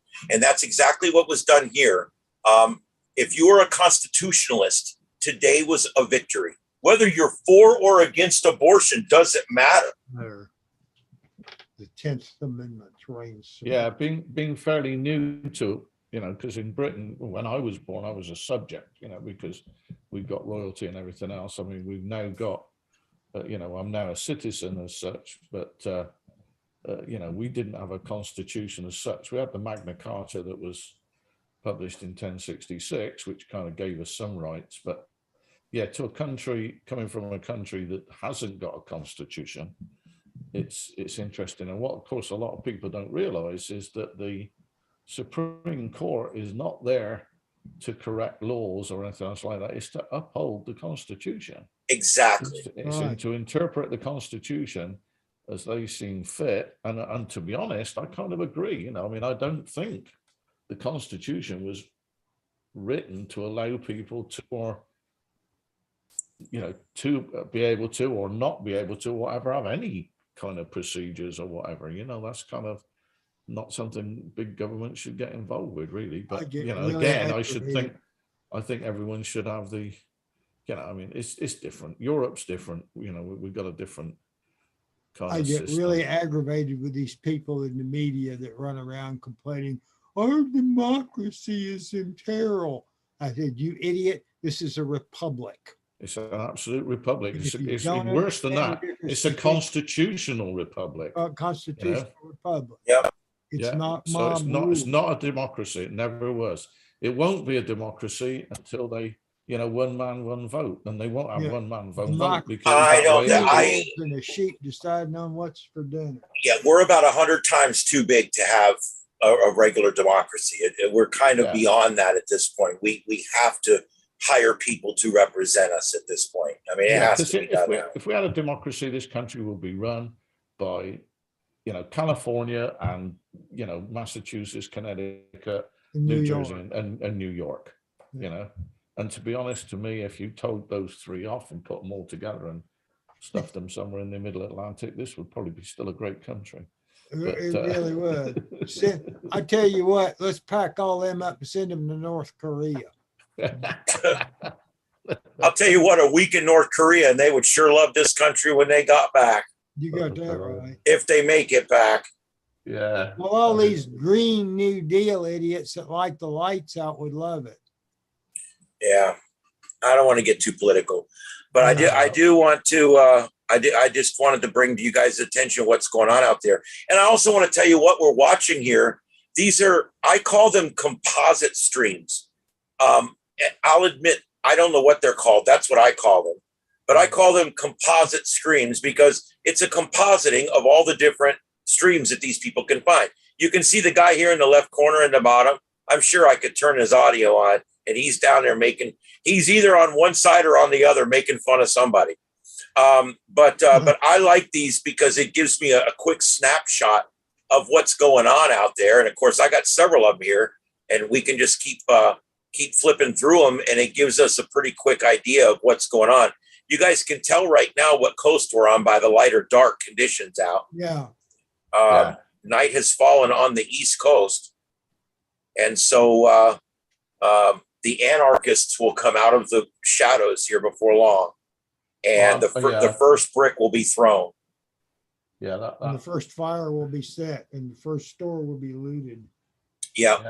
And it'll probably be a Target store and it'll probably be in a big liberal city. And they'll burn Wendy's. Yeah, as soon as it gets dark, they all get brave, And it's important that once a fire starts, it's important to not put it out. We want to let it burn as long as we can. I get so pissed. It's like, well, we couldn't send the firemen in because there's a riot. I'm like, then you send the cops in, you move the riot one block down the street, you send the firemen in, you put the Walgreens out. Yeah. I was a fire chief in some little podunk department and I could figure that out. Yeah. Of course, I know there's a lot of things maybe I should go back into public safety because I know like when kids are getting shot in a school, you run in. Yeah. I know stuff like that. Well, they didn't. Let's just stop. I need to quit being a dick. All right. because I have a love-hate with law enforcement. I used to be a cop, and I'm fairly disenchanted lately, I got to tell you. Yeah. Anyway, there you go. That's my opinion on the whole thing. Man, that's a lot of people. Where's that at? Seattle. Oh, that figures. Yeah. Oh, there's a fire starting there. There's your first fire. Here we go. Where's this at? See, like, it's not showing where it's at. What they're doing, burning the flag? In LA. Doesn't look very big. You know what you want to know something funny? You want to tell people? Burn that flag. Burn a bunch of them. Because tomorrow you're going to go buy more, and that's capitalism. Yeah. There you go. They ought to burn Chinese flags. Yeah. Oh, goodness. I didn't realize Europe was getting all bent out of shape as well. That's kind of surprising. I mean, what is it to them? Look, I watched these 14 people with these yellow safety vests on, matching safety vests, show up at a highway. And of course, the camera people were all with them. Show up at a highway, run across the street in the middle of traffic. People are slamming on brakes, and they chain themselves together. And I was having a blast. I love listening to Italians argue with each other. It's a great accent. Look, there's great accents. Like if you're gonna like seduce somebody, you want to be able to speak French, okay? Yeah. You know, if you want to sound intelligent, the Britain accent works every time. British works every time. The Queen's English, hello, you know, works every time. Makes you sound intelligent. It's just an illusion, but it makes you sound that way. I know, they'll believe it. If you say it with an English accent, they'll believe it. No matter what That's it is. right. Exactly. If you have some guy go, no, that's the absolute truth. People are going to believe you. They're going to, oh my God, that guy, look, you got to believe him. He's British. Anyway. Yeah, and it's on the internet. You can't go wrong. But if there's an argument language, it's Italian. Italian is, they were screaming. This one guy got out of his truck, walked all the way up to the front of the line and started kicking the shit out of one of the protesters that was blocking his lane of traffic. But you only need 2 words in Italian to have an argument. Yeah. Benny and Louie, you know, they go, Louie, Ben, Louie. And that's it. That's all you need. Well, you were blocking the road. I was trying to get through. I got the pizza to deliver. It was great. Trust me, it was hilarious. I was having a good time with it. I know we're doing comedy. You're not. It's hilarious. I got to get that pizza through. It reminds me of it's a South Park episode. I don't know how many of you watch South Park. But South Park is hilarious. It's in the PP. This is the PP and the pool. Anyway, so yeah, that was fun today, and that was early. That was probably only like 3 hours after the decision came down, and it's almost like these people were like, "Hey, man, have your safety vests and your chains ready because today, if the SCOTUS comes down with the thing, we're going to run out to Italy Highway 1 or whatever, and we're going to block that bitch up." I mean, burn a few flags and riot. Yeah. Oh, and bring them old flags. We're going to burn them too. And yeah, I can see we've got little fire. Look, this is so typical. They'll set a little fire and walk away, and then you'll have 50 journalists all around the fire taking pictures of the fire. Urinalists. Journalists. Journalists. Journalism is dead. I'll tell you guys that. It's garbage. Journalism is dead. Yeah. The moment that journalism became biased, it died. This is CNN, the most trusted name in propaganda. The Communist News Network. There you go. And, you know, Fox is just as far on the right. You go to Newsmax, they're way on the right. You go to MSLSD, they're way on the left. I mean, you know, you pick your poison. Hell. Geez. I cannot believe what's going on here. This is crazy. Of course, we've been talking about it. We've been talking about it at work. You know, Trey and I talked about this. So like, you know, there's going to be riots. He's like, yeah, And then we talked about, even on the air the other day, we talked about hopefully they'll be smart when they release this thing. You know, the best time, you guys think about this. If you're going to release something that might cause riots, you release it at 8:30 a.m. on Tuesday morning. I know that sounds crazy. Yeah, it does. 25% of these people would not be here if it wasn't a Friday night. I know that's crazy, but it's psychological and it's a fact of life. People work during the week. Yeah. And a lot of these rock throwers work regular jobs. Or you wait till late Friday night and release it and everybody's drunk. Well, yeah, you'd have to wait really late though, and they're not going to do that. So, but the 11 a.m. dump or whatever they did today on a Friday was bad. Yeah. It was bad timing, SCOTUS. We should have done Tuesday, 8:30 a.m. And I don't know. See, I almost think when they leaked it, they never said who the leak was. Did you guys notice that? Yeah. We've got no information on the leak whatsoever. It's because the leak benefited the left because of timing, so they're not going to investigate it. But the point is the leak happened, all right? And they think that changed things. I think it did too, but guess what? The leak allowed people to become acclimated more slowly. I want you to think about that. Oh, yeah. Oh, yeah. If they would have come out today and this came out of left freaking field, Like a big lightning. nobody had talked about this in years. It's like, why did this even come up? Yeah. I still haven't gotten a clear answer as to why now. It's almost like kicking them while they're down at this point. I mean, why now? It's getting a big laugh right now. Vladimir Putin. Yeah, douche.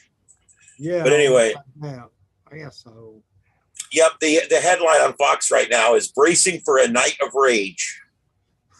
Pregnancy centers, abortion clinics, churches, all beefing up security. That's pretty bad when you own a church or a synagogue or whatever, any kind of religious house, and you have to hire private security.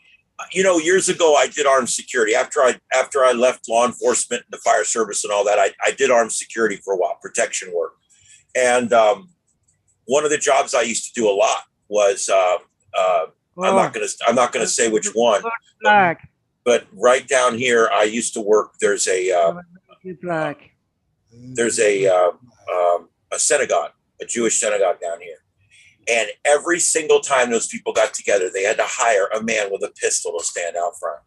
Yeah. That used to upset me that they had to hire me to do that. I did it; it was my job, but it used to make me so mad that those people could not worship their God without hiring a gun to stand out front. Yeah. God, that used to just aggravate me. Let people do what they want. Yeah. Anyway, I'm that way about everything. I'm a complete libertarian. I'm not really a Republican or a Democrat. I'm a libertarian. Yeah, I'm a libertarian. There's only one place for government, and that's out of my business. Yeah. All right. Let's see. Is there anything else we can talk about? Maybe this radios or something. I am going to end this here in the next 20 minutes or so. I do want to tell you guys, I've had a really rough day. My back's really bad. You guys know I'm having health problems right now, and I'm really spent tonight. I got called in early. We've been handling breaking news coverage. I had one complete show programmed in the computer that I had to deprogram out of the computer and put it back into a live show again. That was fun. And so I had to get it all set to go live, because instead of having Trey Radel just doing some live inlays into a show that we had already produced because he's out of town in Washington, he's actually up there. We had to shift gears and hire Tron to come in. Tron's one of our fill-ins. Great guy. Yeah, it was Tron. Tron's a great guy, big Trekkie. Yeah. And him and I have a lot of fun on and off the air. So yeah. But so we had Tron in today. So I had to turn it back into a live show and then produce it. And then I left my call screener running at the last 30 minutes so I could get home in time to turn this on. And there you go. That was my day. But crazy times. I had no idea. You know, I wish I'd have known yesterday before I did all that work in the computer that we were going to have to do that. Yeah. But you know, we knew the Supreme Court had a dump yesterday, and then they came along and did another one, 2 in a row. So that's got them all. And it's suspicious timing. It's just terrible timing. There's just certain things you don't do. You don't release things that are going to cause a riot on Friday at noon. You just don't do that. Yeah. It's well, just not. Before noon. Well, but by the time everybody knew about it, it was about noon. I mean, let's face it. It hit the shit hit the fan right at noon. Yeah. And that's kind of the way it's been going all day. It's been crazy. It was a little crazy down at the station today too, with everything going on, people running around. Oh, I guess it'll be the big thing for the next couple of weeks or so. Yeah. You guys ever wonder how that is? I want to bring you guys' attention back to something. Do you remember the vaping thing remember like a little over 2 years ago, about 2.5 years ago? It suddenly came out that people that were vaping were all going to die because vaping was suddenly really bad. Okay. Yeah. And what it was Chinese vapor cartridges that were filled with vitamin E acetate as a filler were bad. That's what the determination finally was. And those were taken off the market and it's over with now. Yeah. But at the time, that was the big story. We were hitting that every damn day. I'm like, I don't want to talk about vapor cartridges no more. Well, that was the story every day. It was vapor cartridges again and again. All of a sudden, COVID happened. Yeah. We haven't talked about effing vapor cartridges in 2.5 years. Didn't something happen today, though? Yeah, they actually did. They just took Juul off the market. Yeah. And that's kind of what brought this back up today, because this is the first thing we've heard about vaping stuff in 2.5 years. Yeah. And that just shows you how the news cycle is. People get completely on something, and that is the complete news cycle. It was gun control, Uvalde school, and all that. cops completely not only dropping the ball, burying it under the earth, dropping the ball. Okay. And that was the story. We were doing 2.5 out of 3 hours on it every night. We didn't want to do it no more, but that's all anybody wanted to talk about. Guns. They're going to take my guns. We need to take the guns. I need to get there. And I'm like, oh my God, I'm so sick of it. And then Roe versus Wade. Italians arguing about it. Now Roe versus Wade, everybody's forgot about guns. Yeah. Everybody's forgot about guns now. Well, there's still the Ukraine war is still going on. You know, Putin attacking the. Isn't it weird that the same people that want to take your guns from you talk about how awesome it is that granny over there in that road was fighting for her neighborhood? No. Oh yeah. That's always bizarre to me. Yeah. I think I think Ukrainian people have done great. Now, however you fall on all the money we've been sending over there, I know that's controversial. I wish more of the world would have stepped up more, so we wouldn't have had to step up as much. But you know that's never the case. The United States always gives the most. That's and no matter what it is, we always give the most. But I will tell you that I'm hoping that that this will cause more cohesion in Europe. I think it will, Eastern Europe especially. I think we will see people joining the EU, or not the EU, people joining the EU, people joining NATO, and people becoming more a part of Eastern Europe over there. And all Putin's done is he's further alienated himself. It's kind of crazy. Yeah, definitely. I think NATO, I don't know about joining Europe, but I think... yeah, I'm looking way down the road, but I think NATO for sure. They're trying that right now. Yeah, I will admit, I have this weird feeling though. I support Ukraine in every way I can, and I would support them joining NATO. But it does bother me in a way, because it's almost like calling and buying insurance 12 minutes after the accident. Yeah. In a way. I mean, NATO's insurance. Any way you look at it, NATO is insurance. We're We're given money, we're given support, we're given promises, we're making promises. And then that's the insurance net that we all fall under. It's called NATO. Now, if you think about it, that's pretty much all NATO is. It's an insurance policy. Yeah. And they're kind of buying insurance right after the wreck. But AAA will let you buy AAA after your first breakdown and make it retroactive. So I guess we'll let it slide. Yeah, I think, well, Works kind of like, I mean, the thing is that they're rushing in now to bring NATO into the EU, and to be honest, bring Ukraine into the EU, and really, Ukraine is not yet qualified to come in. Their whole, I don't know what you call it, the political system is not crispy clean like it should be. Right? No, I understand. It's not a proper democracy as such. I mean, they've still got a lot of hangovers from when they were part of the USSR, and you got monetary structure issues too. I mean, there would be a lot of things that would have to be worked out before they could join the EU. But NATO's doable. I mean, I think NATO's doable, and I don't know. I think I'd love to have a spot in the next door. Especially Finland. Finland and Ukraine would be a real plus for. That's why Putin is so. Do you see the Swiss want to join? Yeah. Really? They've been neutral over everything forever. They've been neutral since Jesus walked. And I think before, I think they were. It might have been earlier than that. I'm not sure. Didn't they sell the camels to the three kings? I think so. Yeah, they didn't take sides on the whole thing. I don't think. No. Yeah. Like I know you're going to hang Jesus, but we're not going to take sides on this whole thing. Yeah.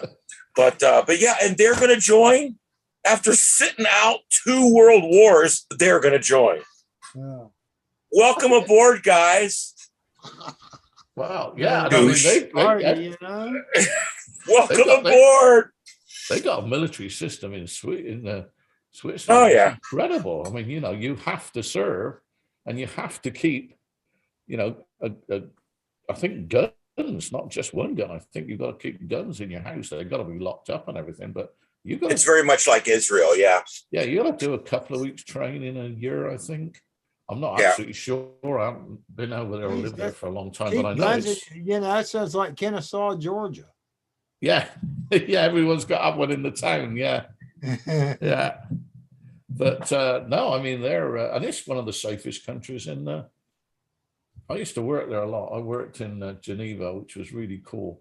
I used to go bus riding in the evening. I hated going into hotel bars because there's one thing you do, you get drunk and you feel like shit the next day. So I used to try to find something to do. And in Geneva, they have all these buses, and they were a shilling then, which is basically roughly about 12 cents. But you could get on, and as long as you didn't get off, that was it. So you could go from, the center of town all the way out to the outside and all the way back in and all the way back out again for 25 cents. It was amazing on their trains and their buses. They got a lot of trolleys. I used to do that all the time, and it was really good because you see a lot of, Geneva that you wouldn't see on just, kind of walking around. But, so it was a pretty good place. And I used to go quite a few places because they used to do a lot of printing and a lot of other stuff for the rest of Europe. They were considered secure and unbiased and whatever. But I didn't realize they were willing to join, I must admit. Well, the mosquito eater guy just went by. Yeah. I just watched the mosquito control vehicle go down my road. Oh, wow. And I'm on a dirt road. So I'm at the corner of a paved road and a dirt road, which means I own one road. I own out to the middle of one road. I only own to the edge of the ditch on the other road. But I just watched the mosquito control guy go by, and man, that thing put out a lot of mist, man. It was going by all my cameras and everything. But hopefully it'll kill them damn mosquitoes. They haven't been too bad this year. You don't ever have the planes fly over? That's what's fun. You know, I grew up here. So the morning of walking out to go to the bus stop in the morning, and out of the fog, 5 DC-3s drop out of the sky and buzz your house at 200 feet. They would have scraped my hex beam if I had it up. And oh my God, if you guys have never witnessed anything like that, I'm gonna tell you what, we used to get calls at the fire station sometimes, and I can remember this is a funny story, my first morning as a lieutenant. They pinned the bugles on my collar 2 days earlier, made me a lieutenant. 2 days later, I come in for my first shift. I'm standing there in my brand new white shirt that had never been worn before, with my new butter bars on. And I'm standing there in the bay. And I tell my partner, Mike, I said, watch, we'll get the big one today. And he's like, yeah, you just jinxed yourself. Like 20 minutes later, call comes in. Bayshore 22, Bayshore 10, Bayshore 70, North Fort Myers Engine 3, Charlotte County Station 9, Tice 210, reported 747, reported DC 10 down, north of Bayshore Road off of I-75. And we're like, and I looked at my partner, and my partner goes, you did that. You did it. So we run, I get on this, I tell him, you take the engine, I'll take the squad. We were shorthanded, no volunteers, just 2 paid guys. I jumped in the squad. He jumped in the engine. We take off. We're going 2 different directions because we don't know what the access point's going to be. Everybody's coming. 206, 208, the big Oshkoshes from the airport are coming. Everything's coming. We got 5 departments responding. Reported DC 10 down. Callers advising it burst into flames and went down. It was just mosquito control. That's all it was. We drove around with all of our lights on for 20 minutes looking for a plane crash. Finally, we got Air 4 up, which is our medical chopper, and he flew the area right about the same time he got there. The sheriff's chopper got there, and we were able to fly around with choppers and make sure there was actually no plane crashes. But and after that, we went to a meeting with all the chiefs and everybody around. In one of our next meetings, we made a new protocol that if any plane crashes are reported, that they have a hotline that they pick up the phone and call mosquito control and make sure it's not them. Yeah. And if it is them and they're running in that area, check with your planes, make sure they're okay, but we're only going to send 1 engine because we're pretty sure it's not a plane crash. But yeah, so that was my first day as a lieutenant. Then I came back and they don't put the big ones up anymore, do they? They only put the small planes up for mosquitoes. Well, it was actually a DC-3 that they saw, not a DC-10. Well, there's a big freaking difference between a 3 and a 10. Yeah, but up in the air, they still look pretty big. They're still pretty big. A 3 still holds like, 12 or 15 people or something. It's not a small plane. Oh, 50, wasn't it? A 3? I'm not sure. Maybe. I guess you could cram that many people in there, depending on what country's running it. But yeah, the DC-3, man, those were great planes. They had a fleet of 6 or 7 of them. They never flew more than 5 at a time. They had 5 pilots, and they used to fly those things over. And early on, the smoke would come out so thick, and it would add with the fog, and you just have to pull over and wait for it to clear because you couldn't even see to drive. It was so thick. And then later on, they started using stuff that wasn't nearly as intrusive. It didn't pollute the air as bad with stuff. But anyway, they still watch them fly over low. Yeah, they love to fly low, and they scratch the belly as it goes over. You could literally see the numbers on the bottom. It was pretty cool. Well, but I can remember that was such a big deal. And when new people would move here, they'd be like, oh man, I thought there was like a war going on this morning or something. No, but that's about what it might be like, except nothing was falling out the bottom except spray. Yeah. Yeah. 32. 32. All right. 32, and it's got a range of 1,500 miles. So basically, it could only flow from here to like New York. Yeah. Wow. Well, it's halfway between a real plane and a puddle jumper, if you really get technical about it. It's pretty small. I wouldn't want to do trans-Pacific flights with the damn thing. No. Well, it only flies at 207 miles an hour. So Yeah. It's going to take. And those were probably World War II planes that they were using back then. They were actually produced between 1930 and 1940, and then World War II.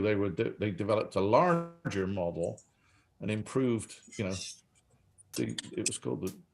I don't know what it was called. What was it called? Low wing or something? It was called. I don't know. It was called the DC-4. So, but. Well, believe it or not, they only made 670 of them. I thought there was been more than that. Well, believe it or not, there is pictures of Lee County mosquito control stuff here. So let me put that up. They were instrumental in the Normandy invasion. Oh yeah, they were all over the place. There was a lot of them. That's why I'm surprised there was only 670 made, because they're still in service up in Alaska and down in South America. I think it's probably in South Africa as well. But they're definitely still in use up in Alaska, because I know there's one up there that's like a medical thing or other. It's got 14 beds in it or something. But that's actually this is the fleet that I'm talking about that I used to see when I was a kid. Yeah, me too. That's them right there. That's the actual Lee County mosquito control color scheme and everything. Are they still flying?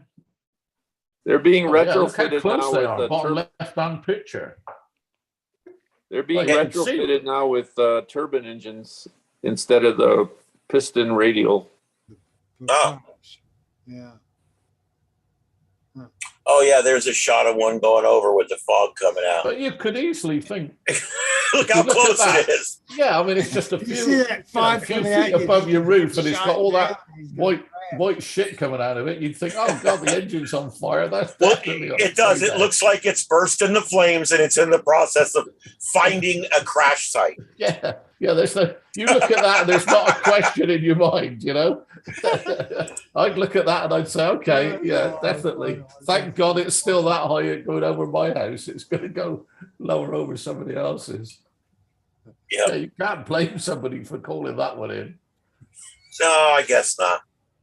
But it's still hilarious. They were Canadians, you know. Still hilarious. I'm kidding. Snowbirds. You probably never grew up around here, but I always loved it when the 60s when they'd fly over and like you said, we had Australian pine trees in the backyard, and of course those things were probably 7,500 feet tall. Jesus, Rick, I had those in my backyard too. Those were the tallest trees in my whole neighborhood. Oh yeah, and the hurricanes took them out, but yeah, they don't hold up well to hurricanes. I could go over the Caloosahatchee Bridge and see the trees at my house 2 miles away as I'm going over the bridge. Those were the tallest trees in the whole square mile around my neighborhood. Yeah. Those damn Australian pines. My father hated those things. But he never said the word Australian pines without saying GD before it. Yeah. Hurricane Donna, we had one across the street next door to us. After the damn storm. Oh my Lord! But still, the mosquito planes had just about scratched their bellies on them as they went over. Yep. They couldn't have been more than a couple 100 feet high. And it sure was fun to watch them fly over. You can't make many mistakes at that height, can you? Not a whole lot of room for error. No. No, I worked a plane crash one night right up here across from Pine Shadows Airport. And the plane took off and it died on him right after he got off the ground, and he lost power and he went to bank back for the airport. But as you know, with a plane, when you start making a steep turn, you lose what little bit of altitude you have left. Yeah. And he started coming back and he hit a house. And when he hit the house, he was pulling up, and he had it in a up position like this when he hit the house, and it hit the house, and it tore off the fuel cell underneath and dumped every bit of fuel he had just filled up for a flight up north. Yeah. Dumped every bit of that fuel down inside that house, and it burned it down. Oh man. No. Wow. But it hit then the whole plane landed in the living room of the next house.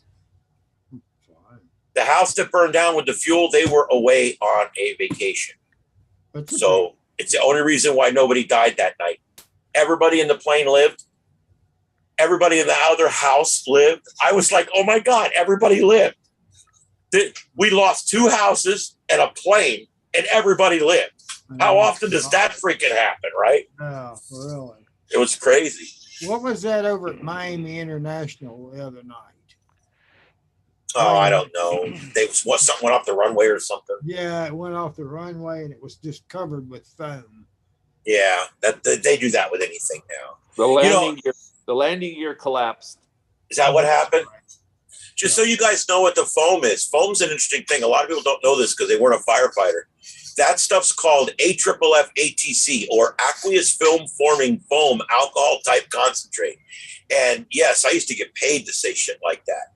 And what it does is basically you take a nozzle with water coming out, and back at the truck, you take what's called an adductor. You guys know what an adductor is.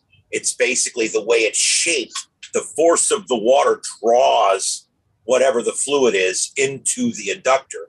And therefore, what it does, this inductor will mix 3 to 6% of that foam material. Basically, it's like Dawn. It mixes that in with the water. And then when the water gets to the nozzle, you have it on a semi-fog pattern. And what that'll do is it puts out a nice, like a foam on top of everything. Yeah. That is what they call low expansion foam. And that's what's used most of the time. Now, out in California and in bigger cities and stuff, they actually are using high expansion foam. And that's something a little bit different, but it works great too. But it takes a lot more equipment setup. The regular foam like we use around here, the AFFF ATC, is used for fuel fires, for type B fires. And the reason is because gasoline does not burn. The vapors on top of the gasoline do. And so what you have to do is separate the liquid from the air. Yeah. And so if you put water on gasoline, the water floats, or the gasoline floats on top of the water. Gasoline has a lower specific gravity than water does. Yeah. So the water goes on it and the gas floats on top of the water. That's why when you see water and there's gas in it, what do you see? A sheen. That sheen is actually the fuel sitting on top of the water because it's lighter than the water. Yeah. So what we have to do is somehow chop off that vapor, the interface between the liquid and the oxygen. That's your vapor space. We have to somehow cut that off. And so what we do is we spray this foam on there. This foam, the aqueous film forming foam, creates this film over the top of all of the fuel. And this particular blend that they use works really good at lasting a long time, even though it's sitting on gasoline. And it covers that. You can put it over a lake of gasoline, and you can put a cigarette out in it. It won't hurt it. I mean, a lot of times that won't work anyway, but you know what I mean. You can literally have sparks sparking down onto the foam, and it won't ignite. It's amazing. Yeah. We foamed one night. We had a car that was destroyed. This guy had spun around sideways, and the guardrail went through the back door and into the car. And it had pinned him up against the windshield.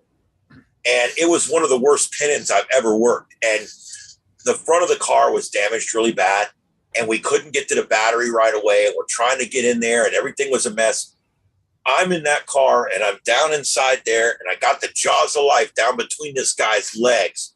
And I'm trying to spread the seat away from the dashboard to try to get us a little bit of room, because truthfully, they said if we can't get him out in the next few minutes, they're going to cut his legs off with the K1200 saw. So we were frantically working to try to save this man's legs. He ended up dying anyway from head trauma. We didn't know that at the time. But so we're working this guy, and all of a sudden the battery explodes. We're standing in a pool of gasoline. Remember that from Backdraft? Was that before or after you realized you were standing in a pool of gasoline? Go back and watch it. Great movie. Backdraft. Anyway, so it flashed and it went kawoof and flames and sparks. It looked like firework factory and went up, okay? And it was going everywhere. And then it went and it was gone. And just like that, literally, it was over. Why? Because Bob, the guy that I instructed to take care of things. Oh shit! I lost my little thing. He had put foam down over all that gasoline while we were working, and so when that battery blew up, it didn't kill us all. And so that's where that foam stuff comes in really, really handy on plane crashes, because you cannot let that thing go up while you still got people on board that you're trying to get out. And so that's the whole thing. All right. Anyway, anything else I can talk to you guys about? Bombs now that they throw into a fire. You know, you see them sometimes. Hold on just a second. I got to get this thing out of my ear. Technical issues here. Would you believe that I ripped my thing out of my ear and now the little plastic thing is stuck down in my ear? Weird. I don't know where it went. Well, that's cool. I literally. That's good. Oh no, it's still in my ear. You're funny. We're gonna have to call 911 on YouTube. I dug out the thing out of my ear on YouTube. Isn't that awesome? Hello, YouTube. Okay, so there we go. All right. Does anybody else have anything else? Can't think of anything. We got one tropical storm. Remember that? We do. We do, and I could touch on that briefly. We've got one potential tropical storm out there. It's not it's nothing that's that big a deal, but it's something to watch. And I'm gonna tell you why. Normally we don't deal with intertropical convergence storms this time of year. Normally we deal with Caribbean storms, Southern Gulf of Mexico storms. But this time, yeah, we're actually dealing with this. Early for Cape Verde hurricanes. Exactly. Normally we don't do the Cape Verde hurricanes till we get into August, second half of August. And so we actually got this. I want to show you guys a few images here. Thanks for bringing that up, Rick. I actually wanted to discuss that tonight and had totally blown it. I'm not signing into Twitter because I don't like Twitter. I know, I am too. I hate Twitter. All right. So anyway, these are here's the ensemble of all your model runs. Yeah. And there's your Euro model runs. Yeah. The Euro again this year so far has been the best performing model, of course. I want to show you guys. Let's do the. We got some time here. Let's do the model runs. This is the GFS model. Yes, I know how to use it. Go away. Go away. I hate those things. Close to X. It's stuck there and it won't go away now. Okay. Whoever invented those things should have a hole drilled in their head, have the brain sucked out of their head and flushed down the toilet. Hate that. Yeah. All right, so here we go. We're on. The high is huge. Yeah, look at that high. But that high is kind of what keeps it going down low. Look how low this storm stays. We can only see you, Ian. Oh, well, I'm sharing. Pull it up a little higher. Oh, I got it now. Sorry, I was looking on the wrong screen. Here we go. Wow. All right, you guys can see that now? All right, I so see yeah, you can see down at the bottom there. It comes across, it kind of loses it a little bit, comes back some more, and it gets to the Windward Islands here. Now we're talking the 29th, so that's really low though. Look how far it's very low. It's literally right on top of South America down there. Yeah, Venezuela. Yeah, so it's real low. And the Euro is keeping it down there and it kind of loses its identity and then goes off into the Pacific. Yeah. But you have to remember, every time I hit this button and we go a little further into the future, it's less likely that that's actually what's going to happen. All right, this is the Euro. Please stand by as we load.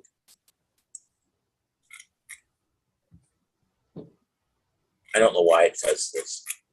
It's just this website too. Okay, so here we go. Let's run this forward. Oh, there it pops up. Like I said, this is the Euro. Right now, this is the best performing model. Keeps it low too. It also keeps it out in the ocean longer. We're all the way to the 28th, 29th, and that's about as far as this one runs. Now, you guys know anytime in hurricane season, when you've got a working hurricane down here in the lower Caribbean, it's a concern for sure. Yeah, absolutely. And I've got my 15 North rule. I don't know if you guys, if I've ever told you about, I've got this, I've been studying these storms since I was a kid. When I was a little kid, I used to have maps hanging on my walls. And I literally tracked all the storms on my maps. And I was just crazy about it. And I really just love tracking these storms and seeing which one's what models are performing or whatever. And ever since I started doing this, I've had this 15 North thing that I've kind of been watching for many years now. All right, here we go. This one's there at 995. Well, we're getting into a strong tropical storm at this point. 990, we're getting close to a weak hurricane at this point. And we're now into hurricane status as it moves over Cuba and very close to the Keys. Yeah. So there's the one you want to worry about right there.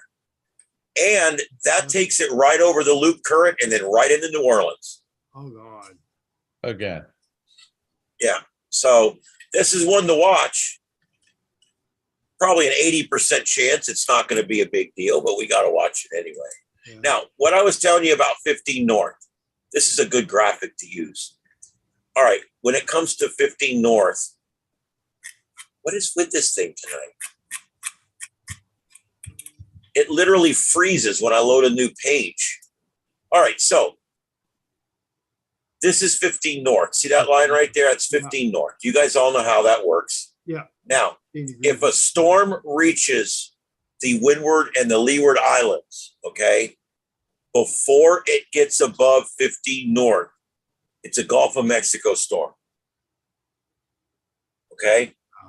If it is above 15 North when it gets to the windward islands right here, it's an East Coast storm. Yeah. This holds true about 90% of the time, okay? And I've never heard this anywhere. This is something I came up with myself. There's something to that. There's something to that. If it gets above 15 North, it ends up getting drawn out. If it's below 15 North and it gets into the lower Caribbean Sea, it doesn't get that fetch that draws it up out of there. Yeah. And so I really think there's something to that whole thing. And so basically watch these storms. And if they come in below 15 North at the Windward Islands, it's a Gulf storm. It's something we need to really watch. Or it could be a Texas, Louisiana, Alabama situation too, but whatever. Or it could be like Charlie and curl up and slam into just north of here. Yep. So anyway, but yeah, that's all that's going on right now. And of course, I'll always plug my source is Mike's weather page. That's spaghettimodels.com. Yeah. That's the best source for all of your hurricane data needs. This is one graphic here that I want to show you. And it's over here on Tropical Tidbits, which you can get to from there. The intensity. You guys may see this from time to time. Yeah. I want you to know one thing about that. Yeah, Fox Weather. There you go. Gotta love that. I've been watching that new Fox Weather. It's much better than the Weather Channel. And I'm not just saying that because I work for Fox. Truthfully, what I like about the Fox Weather Channel is it's not as much bull crap mixed in. There's not as many commercials. There's not local on the 8s and this and that. I feel like when there's a major storm coming, the Weather Channel used to go wall to wall. And they would go to storm alert mode. and they would go to red graphics, different music, and everything would change, and the commercials would go away, and the local on the 8s would go away, and they would go into this intensive storm coverage mode. They don't do that anymore. You know why? No ads, extra manpower. Do the math. They don't do it no more. So anyway, on this graphic here, this is your intensity model. I believe this comes off of the ship's intensity model. Where this ends up, these are a little generous sometimes on weak storms, because by assigning this thing a task to do this, you're telling it that there's already something there when there really isn't already something there. So these intensity models can be a little exaggerative sometimes. Also notice on this one, some of them don't even go to the end, and some of them don't show any strengthening at all. So it could go either way. Anyway, all right, so that's that. And again, Mike's weather page. And I also like Ryan Hall, y'all. If you guys had a chance to check him out, he's on YouTube.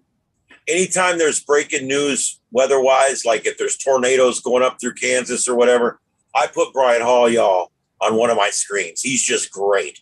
He does the storm trackers, the storm chasers. He's got correspondence and all, and it's a very professional product that he puts out. And he's a YouTuber. He's not, he's a meteorologist. He actually has a certification, but he's not working at a TV station. He does this out of his own home, and he does it for the revenue that he makes on YouTube. So I think it's amazing. But that's Ryan Hall, y'all. Yeah, I like his coverage. I really do. Let's see here. I don't know if he's on right now. He also puts out like a product every day so you can see what's going on. Oh, look, the Southwest Florida TechNet's live.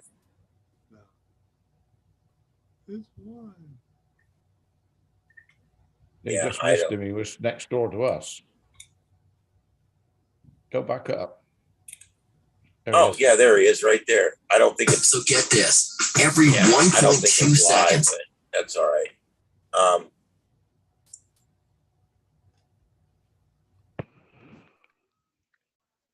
But yeah, this is what it looks like if you go watch his podcast or his broadcast. Storm we're talking about. Yeah, and he does great coverage. Tested now. We think something might happen down here. And it's not just me, it's also the National Hurricane Center. Let's check it out. We've got a 2-day 20% probability and a 5-day 60% probability of a cyclone forming here, guys. It's pretty much definitely going to happen at this point. Now, the main question is when and where will tropical... And like I said, when he goes on, he goes in depth. He checks everything out. He's got weather sources that I don't even have. All right, and the last thing I wanted to mention here real quick is Wink News just got a new Doppler radar unit. Got the new radar. Yeah, this thing it's in the this is in the newsletter as well. Check it out. But there it is. Yeah. Yes, about the news. And you know what's cool about this one is it's got a higher resolution, of course. It's new. It's got a newer, higher resolution. It's cross-polarized. Yeah. It's dual polarized. It actually sends out and receives back the signal in 2 different polarizations. And that gives it twice as much data, basically, which I thought that was really cool. That's something I'd never even heard of before. Doing at the National Weather Service the last several years. Yes. Dual pole radars all over the country, but this is kind of new for a TV station. I don't know how many millions of dollars they spent on it, but it's plenty. Yeah, I work with Matt, and he comes in every day to do his radio recordings with me. So him and I have been talking about this for months. Oh, yeah. And he's like me. He's a geek, and he's tickled as a pig in shit right now. So I'm sure he is. I don't blame him. Yeah, he's like loving life. Eyeball. Yeah. So, but I mean, where's it located? It's up at Babcock Ranch. But trust me, it's powerful enough to get you down in Naples, no problem. But the TV transmitter is where it is. It's right up. It's within a quarter mile of the 685 repeater. Yeah. Yeah, the 685 is on BBH tower, but this is Right. near the Wink Tower, I believe. Yeah, that's the wing. guy You see wire. the guy wires there? See the That guy goes up to wire? the wing tower. Yeah, Yes. so that's like 1,500-foot tower. Oh, that's yeah. not that high. See, I hope they do a continuous web feed when they get it going. Well, he said that the data will be available to us on the app. Okay. I'm hoping to get a backdoor or some way to get better data or more data, but I don't know if I'm going to get I that or would not. like to be able to display it here, and here's why. When I get on doing a contest in the summertime, I like to have a weather radar displaying for Yep. obvious reasons, because I want to know what's going on with lightning. Yep. All right, let me see if there was anything else here that I had, since I already forgot that. I had to cut a couple sections out of the newsletter this morning. I just basically ran out of time, but it was still a good newsletter, I think. Had lots of good stuff in there. If you're doing field day, last week's newsletter had a complete guide to field day in it. This week's newsletter is more other stuff, but anyway, for this week, let's see. I got the hurricane stuff in there. I've got an in-depth on that wave coming off. This is a great little graphic. I know it's a little small, but can you guys see that? Yeah. This is the formation points for June. Yeah. So in other words, this is where a wave became a tropical storm in June. Yeah. So you can kind of see that what's happening right now is pretty unusual. I only see one other storm that formed that far out. Yeah. So if this forms in the next couple of days, it's going to be a very rare thing. Yeah. Most storms this time of year actually form either in the Western Caribbean or in the Gulf of Mexico. That's where most of them form. And then the few after that will form as they're heading away off of the East Coast. So anyway, space weather, there wasn't a lot going on, but I will tell you the solar flux has been up. It did come down over the last day or two, but it was up around 150, 155. It's been coming down a little bit. As of this morning, it was at 121. So it's come back down. But we're getting to the point where every day there's something going on with the sun now. We're working our way slowly into the new solar cycle. And I'm trying to pull up the current numbers to see what that is. Back to thunderstorms. Yep, and look at this. We're back to our typical summertime pattern down here.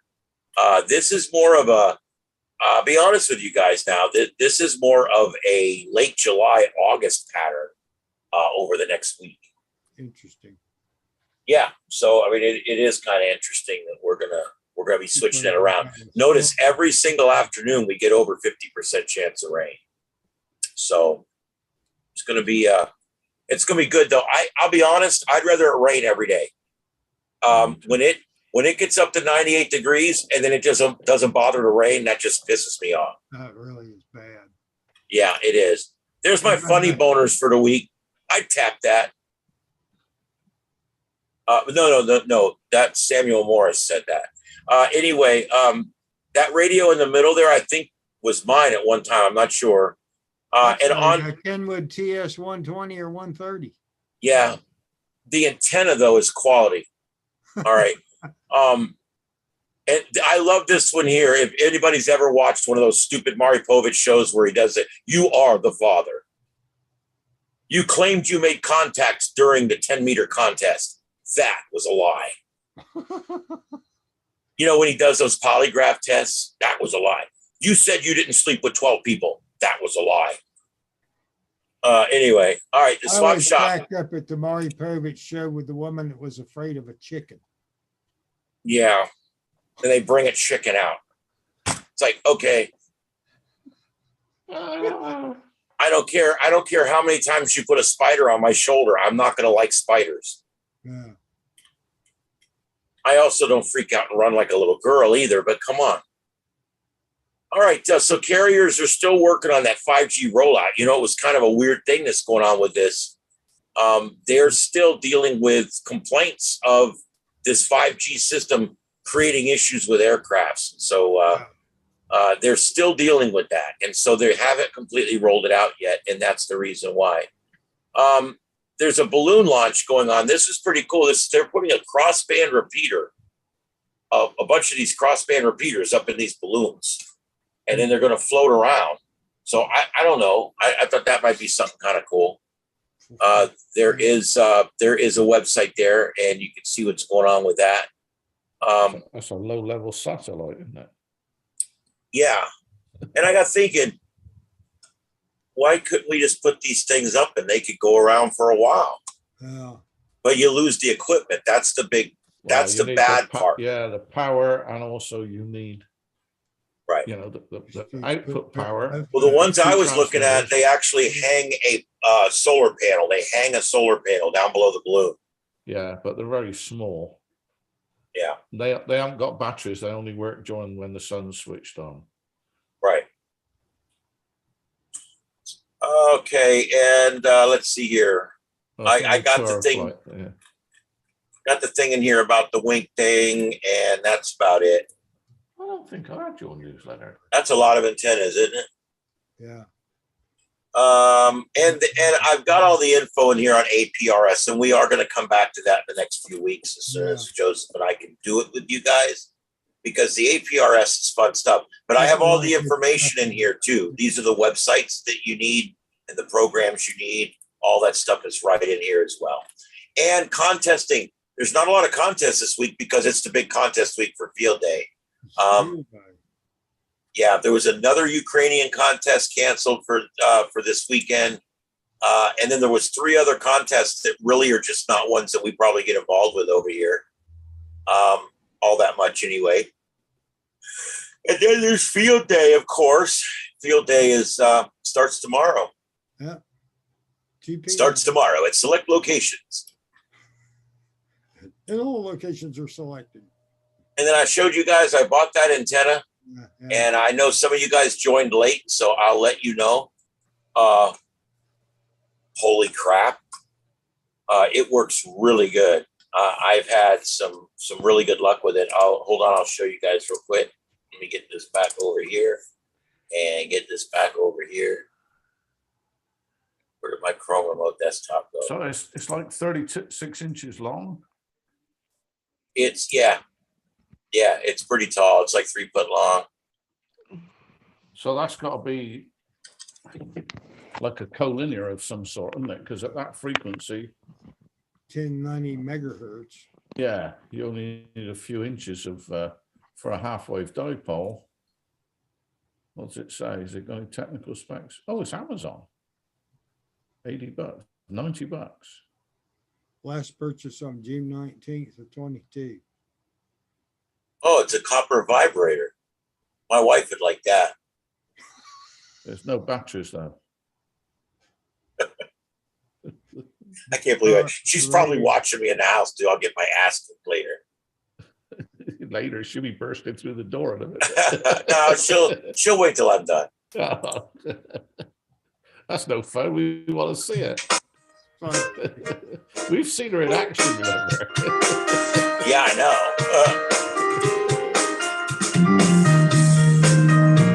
This slow ass computer is really getting on my nerves. But yeah, this is the one I bought here. It's what it comes with. And end connector, which it should.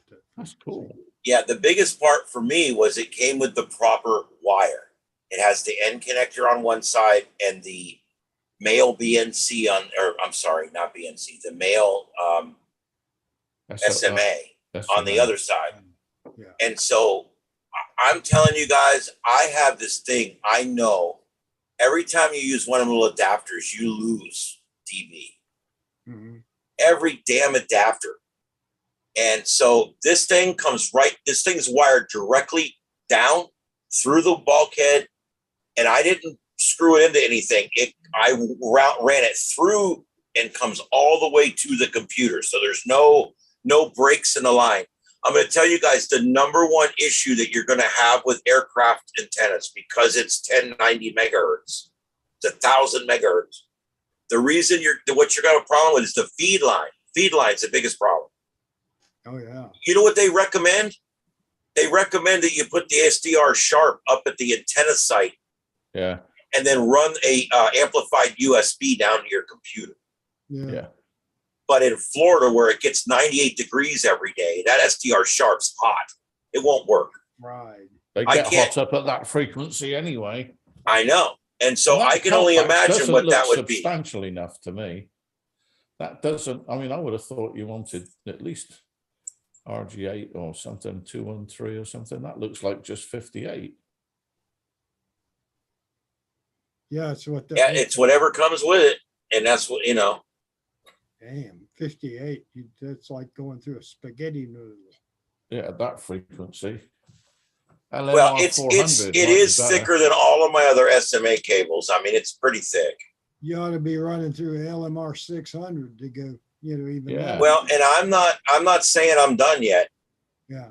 I'm going to be adding that filter amplifier, that $40 filter amplifier. Joseph told me that you can run a command in your SDR sharp that will turn on the power coming out of the SDR sharp that will power the device.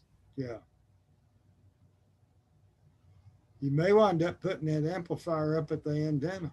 Yeah. Yeah, I used to do that when I ran. Maybe that's a good idea. I could put that up there. Let me see how hot the damn thing gets. Yeah. If it's built to go outside, that may be the best thing to do. You got a nice, pretty upright pole there. Mine are all like PVC.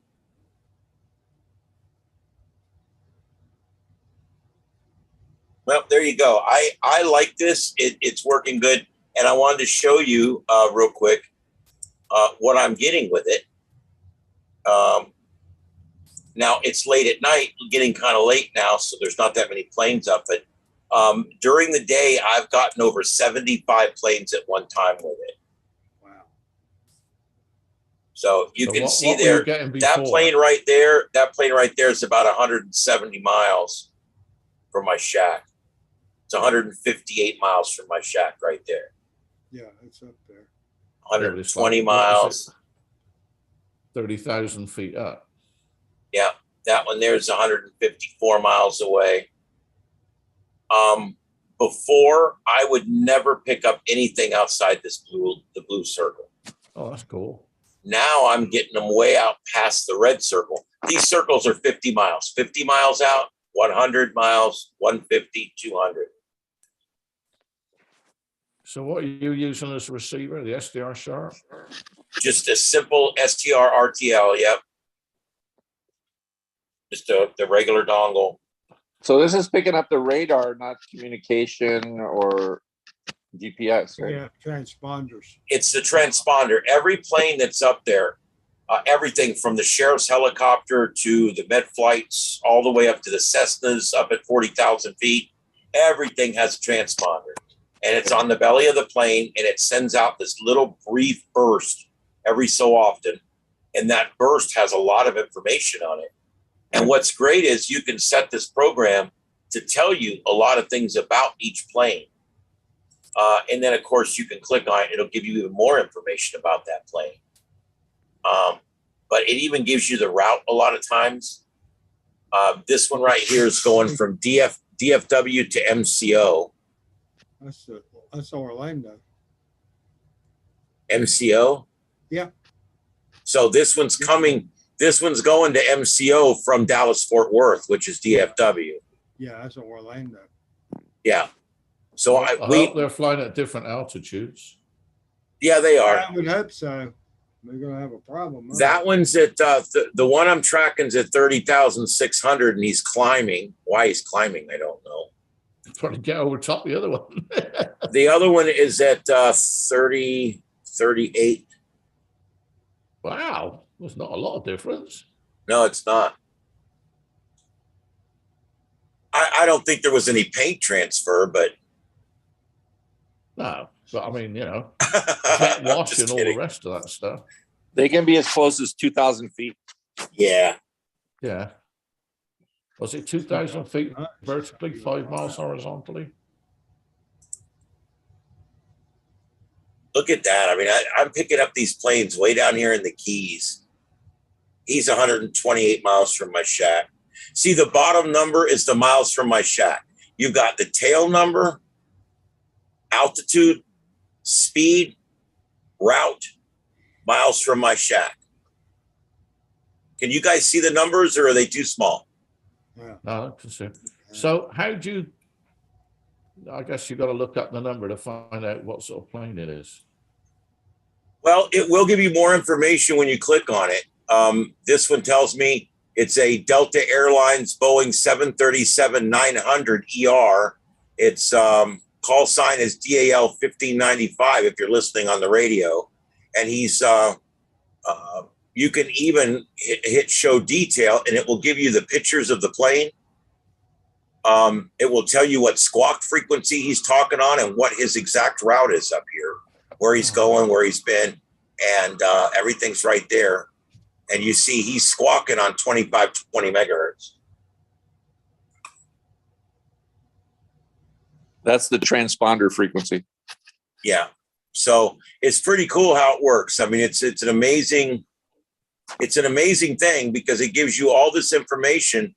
Now, it does retrieve the pictures of the plane and a little bit of the information from the internet, but most of it's available even without the internet. If you were sitting in here and let's say this was after a hurricane or something and the internet was completely down, this thing would still work. It still works completely. Interesting. It said medium wake turbulence. Yeah, I can't believe that. But then again, you never know what's going on up there. Well, there was some storms. Might have been the other plane. No. See here, you can zoom in. Here's some. These are guys coming out. He came out of Southwest. He's going up.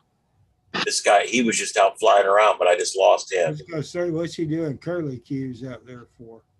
Yeah. Look at all them planes going to Miami. Yeah. They go right past here. Oh, yeah. This is now permanent. This will always be up in my shack. I love this. I'm keeping it. It's up all the time now. And the next thing I'm adding is the Polar Orbit satellite. I'm going to make a knockoff version of the Helix antenna, the cross-polarized antenna, and I hope to get that done in a few weeks. I want to get that up permanently too. And I'm also setting up the County P25 system, and I'm going to begin broadcastifying that. So I've got a lot of projects going right now, but everything I'm putting in now is going to be hardened. I'm making it permanent. I'm grounding it. I'm running it all properly. I'm buying the antenna so that it lasts a lot longer. And I'm trying to make what I'm doing permanent now so that when I'm dealing with storms and we're doing the WatchNet stuff and everything else, all this stuff's in here and it's hardened and I don't have to worry about it all being jury rigged and this and that. But yeah, this is really cool. This is a neat thing to have. So anyway. Makes me wonder what it'd be like if you had the antenna up of several hundred feet or 1,000 feet. Man, that'd be seeing planes coming out of Atlanta. Well, and that cable is 32 foot long. Yeah. And I'm at 20 feet right now. Yeah. So the way it's run and the way it has to come in, the fact that the computer is already 6 feet off the ground and I'm running it right in the wall, right next to the computer, considering, and the tower's right outside the shack, considering all that, I can probably get it up 8 more feet. Yeah. And I think that will get me. So if I get that filter amplifier and I put this up 6 or 8 more feet, I should easily be out past that 200-mile range. Yeah. Yeah. What's the significance of the yellow plane right in the middle? It's the one I'm selected on. It is just the one I'm selected on. And when it goes away, it would just go away. you can set it to always select the closest or always select the furthest plane. There's a lot of neat things you can do with this. I don't use a lot of the features. There's another feature where it will draw a shaded area out to where all the planes have picked you up, so you can see what your range circle is. I'm going to turn that on this week and start running that. That's pretty cool. Yeah, there, that little plane popped back up again. Let's see. See, he went out here and did a couple circles. Maybe he's dropping off drugs. I wouldn't rule that out. Of course, I would think that a drug plane. He wouldn't have his transponder on though if he was doing that, would he? Yeah, I wouldn't think so. Well, it's illegal to turn your transponder off when you're flying, but it's also illegal to drop kilos. Yeah. So I guess that's what I always try to tell people when they're like, we just need some honest to goodness gun control legislation. I'm like, yeah, because, you know, I'm going to kill my old lady, but you know what? I can't buy a gun, so I decided not to. I mean, it's almost like saying murder's illegal, but now we need to make the gun illegal too. Yeah. Like, what are we doing here? It's illegal already. It's illegal. How many illegal? Do you really think people sit there and go, I was going to kill that guy, but they'll end up giving me 40 years for that? Yeah, like that ever happens. It doesn't. People, if they're going to do something as illegal as kill somebody, they're going to go steal a gun. They're going to go steal a knife. They're going to go do whatever they got to do. They're going to meet you in a dark alley and they're going to take care of business. Yeah. This whole thing that if we just make this illegal, then maybe that illegal thing over there will stop happening too, because maybe if we put 2 rules on it, maybe he won't break 2 rules. What is that kind of logic? Anyway, all right, so Mo brains. All right, there we go. So I'm going to show you guys when I get all that other stuff hooked up. I want to show you guys, but my goal here is to get as many things going as I can that don't require internet, like the APRS system. I got a computer up here that's going to be nothing but APRS. I got a computer here, this old laptop I'm reconditioning right now. It's going to go up there, and it's going to become my aircraft computer on that 32 up here. So I don't know if you guys can see that. I got the 32 back up here. It's not turned on. It's behind my other view there. Behind the KO4 EFS, there's a 32 up there now. Yeah. That's going to be the aircraft monitor. So I can't wait to get all this done. I can't wait. I'm going to do a shack tour from left to right. Yeah, you have to do that with all the from your command center there. That's what it looks like. I'm probably 6 months to a year out of having it all the way I want it, and I'll never have it perfect. There'll always be something else I got to do. But I'm one of these people that I like playing with stuff, and I like figuring things out, and I like getting things to work. But I also like to just set things up and have them there permanently from now on. And now if something happens, and there's a plane flying over, I don't have to go load software and start a computer and this and that. I can just, it's on all the time. It alerts me when certain aircraft take off, and it's always on. Same thing is going to be for APRS. I'm getting a weather station. It's going to be on APRS. That's going to be on all the time. The WX weather satellite, not only is it going to be on all the time, but I'm going to serve the information over the internet. So it'll be cool, because if I'm here and something happens and I'm on the radio talking to you guys, a lot of us will still have a lot of data coming into our shacks that is not internet reliant. And I think that's important. I really do. We have each other on the radios.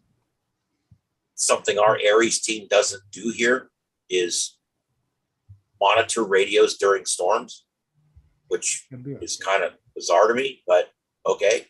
That's why I started the WatchNet, so that someone would have a radio turned on during a bad storm. Anyway, and I think it would be great if we have all that great data. The plane data is not that important, but there's a lot of other data that we can get in via radio too.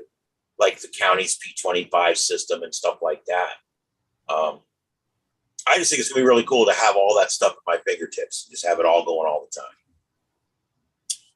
All right. Does anybody have anything else they want to talk about? Because I'm getting real tired, guys. Yeah, me too. Yeah, tomorrow's field day, so we're gonna go do that. Yeah, tomorrow's field day too.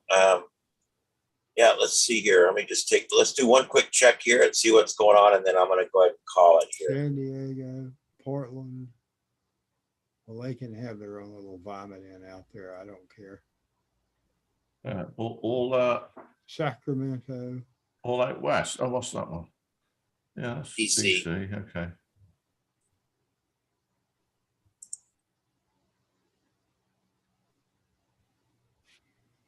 Oh well, I don't know. Love to see how bad it gets. Just remember, you guys just remember what I said. You watch, what I'm saying is true. The people that start burning stuff down, the people that egg all this on, care nothing about abortion. Oh, of course not. Oh, yeah. They care nothing about having it or banning it. They don't care about it. They're anarchists. And they're just going to go out there to do their thing. You're just plain criminals looking for the opportunity to loot stores. Yep. A lot of times that's what it is. Boy, this thing's hanging up really bad.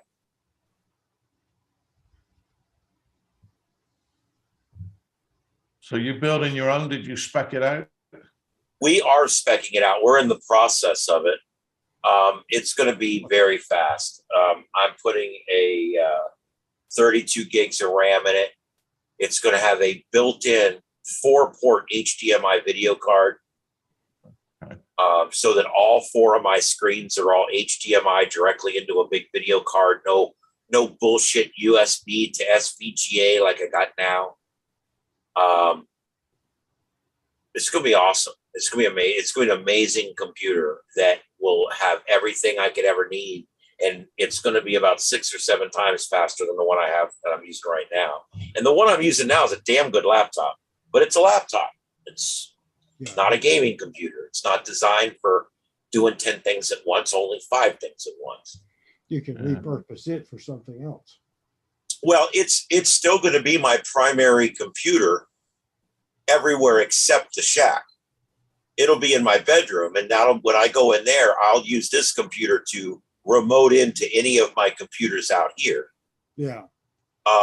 But this will now just become what it originally was supposed to be, which is my laptop. You know, my other laptop over here, which I've been using as my laptop because this is my main computer, it's getting retired into just being a video computer, whatever. So there's some stupid, dumb award show on tonight. You're gonna be kidding me.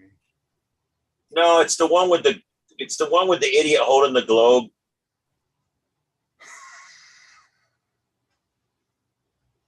The hockey game is tied 2-2 with 7 minutes left. Hollywood always have to self-aggrandize themselves. You know, it's always. I don't know. Look, I'm gonna tell you guys straight up. Hollywood award shows are ignorant. It's a show. It has nothing to do with what movie was best or what song was best. It's all BS. Let me tell you what. When the time that I went to my folks' house and we were watching this country music awards, one of those country music awards, that year Garth Brooks had sold more albums than anybody else in the whole effing world. Okay, but he wasn't getting along with the board that year. Oh, and so he didn't get nominated for anything. He didn't even show up. yeah. That's how political these things are. Yeah. And when I go there and they take movies that are just some of the best movies ever and they get nominated for nothing. Yeah. And then the English Patient will get every single award they gave out. And it's like, do you remember the year that the English Patient won all the awards? It was like 20 years ago. I don't even know what this movie is. I'm like, this movie won all the awards. It has to be good, right? So we rented it. It tells you how long ago it was. We went and rented it, right? I put that in. I watched it for 10 minutes. That movie is shit, okay? That movie is shit in a box, okay? Yeah. And I realized at that point that these award shows have nothing to do with what we like. Yeah, it's all about nothing. They're all a waste. And the I think you could say that about most of television, to be honest. Well, yeah, probably. Oh, outstanding lead performing actress in a sitcom or comedy series. There you go. And the nominees are someone you've never heard of before, and someone you've never heard of before, and the final nominee, someone you've never heard of before. And you'll never hear of them again once this is done, said and done. The whole thing's just dumb. It's just BS. If you guys think about how many things we deal with or watch or are around every day, it's just bullshit. Yeah, it's a whole load of bullshit. Yeah, this is one of my. I played Trivia Pursuit tonight. You know, we play it in a development. It's the one game that they do that I like. But there was one. Who's the oldest Kardashian? And I said, I don't even know how many there are, and I wouldn't recognize them if they were, if they walked in. Which one it is? Well, my response would have been even better because I would have said, I have no idea how old the Kardashians are. Yeah, who was the eldest? So, but there was a lot of people. Every time somebody says Kardashian, I think Cardassians from Star Trek. Yeah. They're bastards, those Cardassians. And I hear the Kardashians are the same. Yeah. Probably, yeah. Just a bunch of bastards. All right. It's one of those rainbow flags. All right. I'm going to go to bed. I wish you all good night. And yep. All right. I'll catch you all next week, if not before. Good luck tomorrow on field day. If you hear me, give me a shout. I might be on my own. Will do. Okay. Yeah, I'm going to be on there. I'm not doing the whole time or anything like that, but I will be playing around with some sideband. So I would do FT8, but I could not figure out how to do contesting with FT8, so I gave up on that a while back. But yeah, well, I'm going to do probably 20 meters. I might have 6 meters. I've got a little dipole I can put up on top of a painter's pole. Hey, Ian, when you get ready to do a show on JS8 call, yeah, because the club, one of the clubs I'm in Atlanta, he's in it, so we can get in touch with him. Okay, whenever. I'm up. I've been wanting to do JS8 call for over a year. Yeah. Charlotte's starting to use it for emergency management, and they're starting to find it to be useful. And I'll be honest with you, I find WinLink to be just I don't want to disparage it because I don't dislike WinLink, but I find WinLink to just be unnecessarily cumbersome, complex, and antiquated. Yeah. It is very old, isn't it, WinLink? It is. I mean, it's what the government like, Yeah, it's kind of like Windows 3.11 for work groups or something. I was going to say Windows for work groups. Man, you talk about a clunky. That's kind of like Soviet tanks and a few other things that are clunky. Let me tell you what, I went from IBM Basic and DOS to Windows 3.11 for work groups. Yeah. I thought it was the innovation of a lifetime. Yeah. You mean I don't have to type C://load/? Jeez. Yeah. Yeah. And now we're back to Raspberry Pi where you have to type C://load/. Yeah. Anyway. Yeah, but it hasn't got all that bloatware. I have a little love-hate going with Unix and Linux and Ubuntu and ham pie and all that. Not all that easy to use. Yeah, unfortunately, not all that easy to use. I'll get used to it. I know, and Joseph, I asked Joseph the other day, I said, Joseph, when I pull ham pie up, it's like this little box in the middle of the screen. And I said, I can't find any settings that allow me. I've got it on a 32-inch screen, and it's a 5-inch postage box in the middle like this for my ham clock. Yeah. And I said, what do you think I got to do? And he goes, oh, you probably have to, like, when you load it, type in like the video parameters that you want when you're loading it. Yeah. Awesome. Yeah. Awesome. Are we Commodore 64 again? Load file 1,8,1. I remember those. Yeah, that's going back now. 8,1. That's going back. Yeah. All right. All right, guys. Well, good luck at field day tomorrow. And I hope everybody has a good weekend out there. And I'll let you guys know on Friday next week how it goes with my new radio. I'll be getting that on Monday. Yeah. Okay. See how And that goes. well, I'm very glad that I'm going to get a chance to play with one before I buy two. Yeah. Because I may buy this and decide I'll probably get something else for the van. Maybe, I don't know. It's just, of all the radios I looked at, this one does the most things, and the price has come down $50. Yeah, So, I certainly can't argue with the price. My God. no, it's not. It's really not that bad. Let's And hope that you don't get smoke coming out the back when you turn it on. well, I know I'm gonna be careful with it. You know, I eventually am building a Go box, and I'm gonna probably want one of those in my Go box, just because it has all the different features and the crossband and everything. Yeah. So I always thought if I was working at a big shelter or a big situation or something, I would want crossband. Yeah. That's something I could see being helpful, so that when I go get somebody or something, I can stay in touch with my repeater at the EOC through my crossband. You know what I mean? Mm-hmm. Or whatever. So, all right. Anyway, all right, guys, everybody have a great night out there. I'm just going to end both feeds at the same time. So everybody on YouTube and everyone else out there, I'm sorry if tonight got too political for you.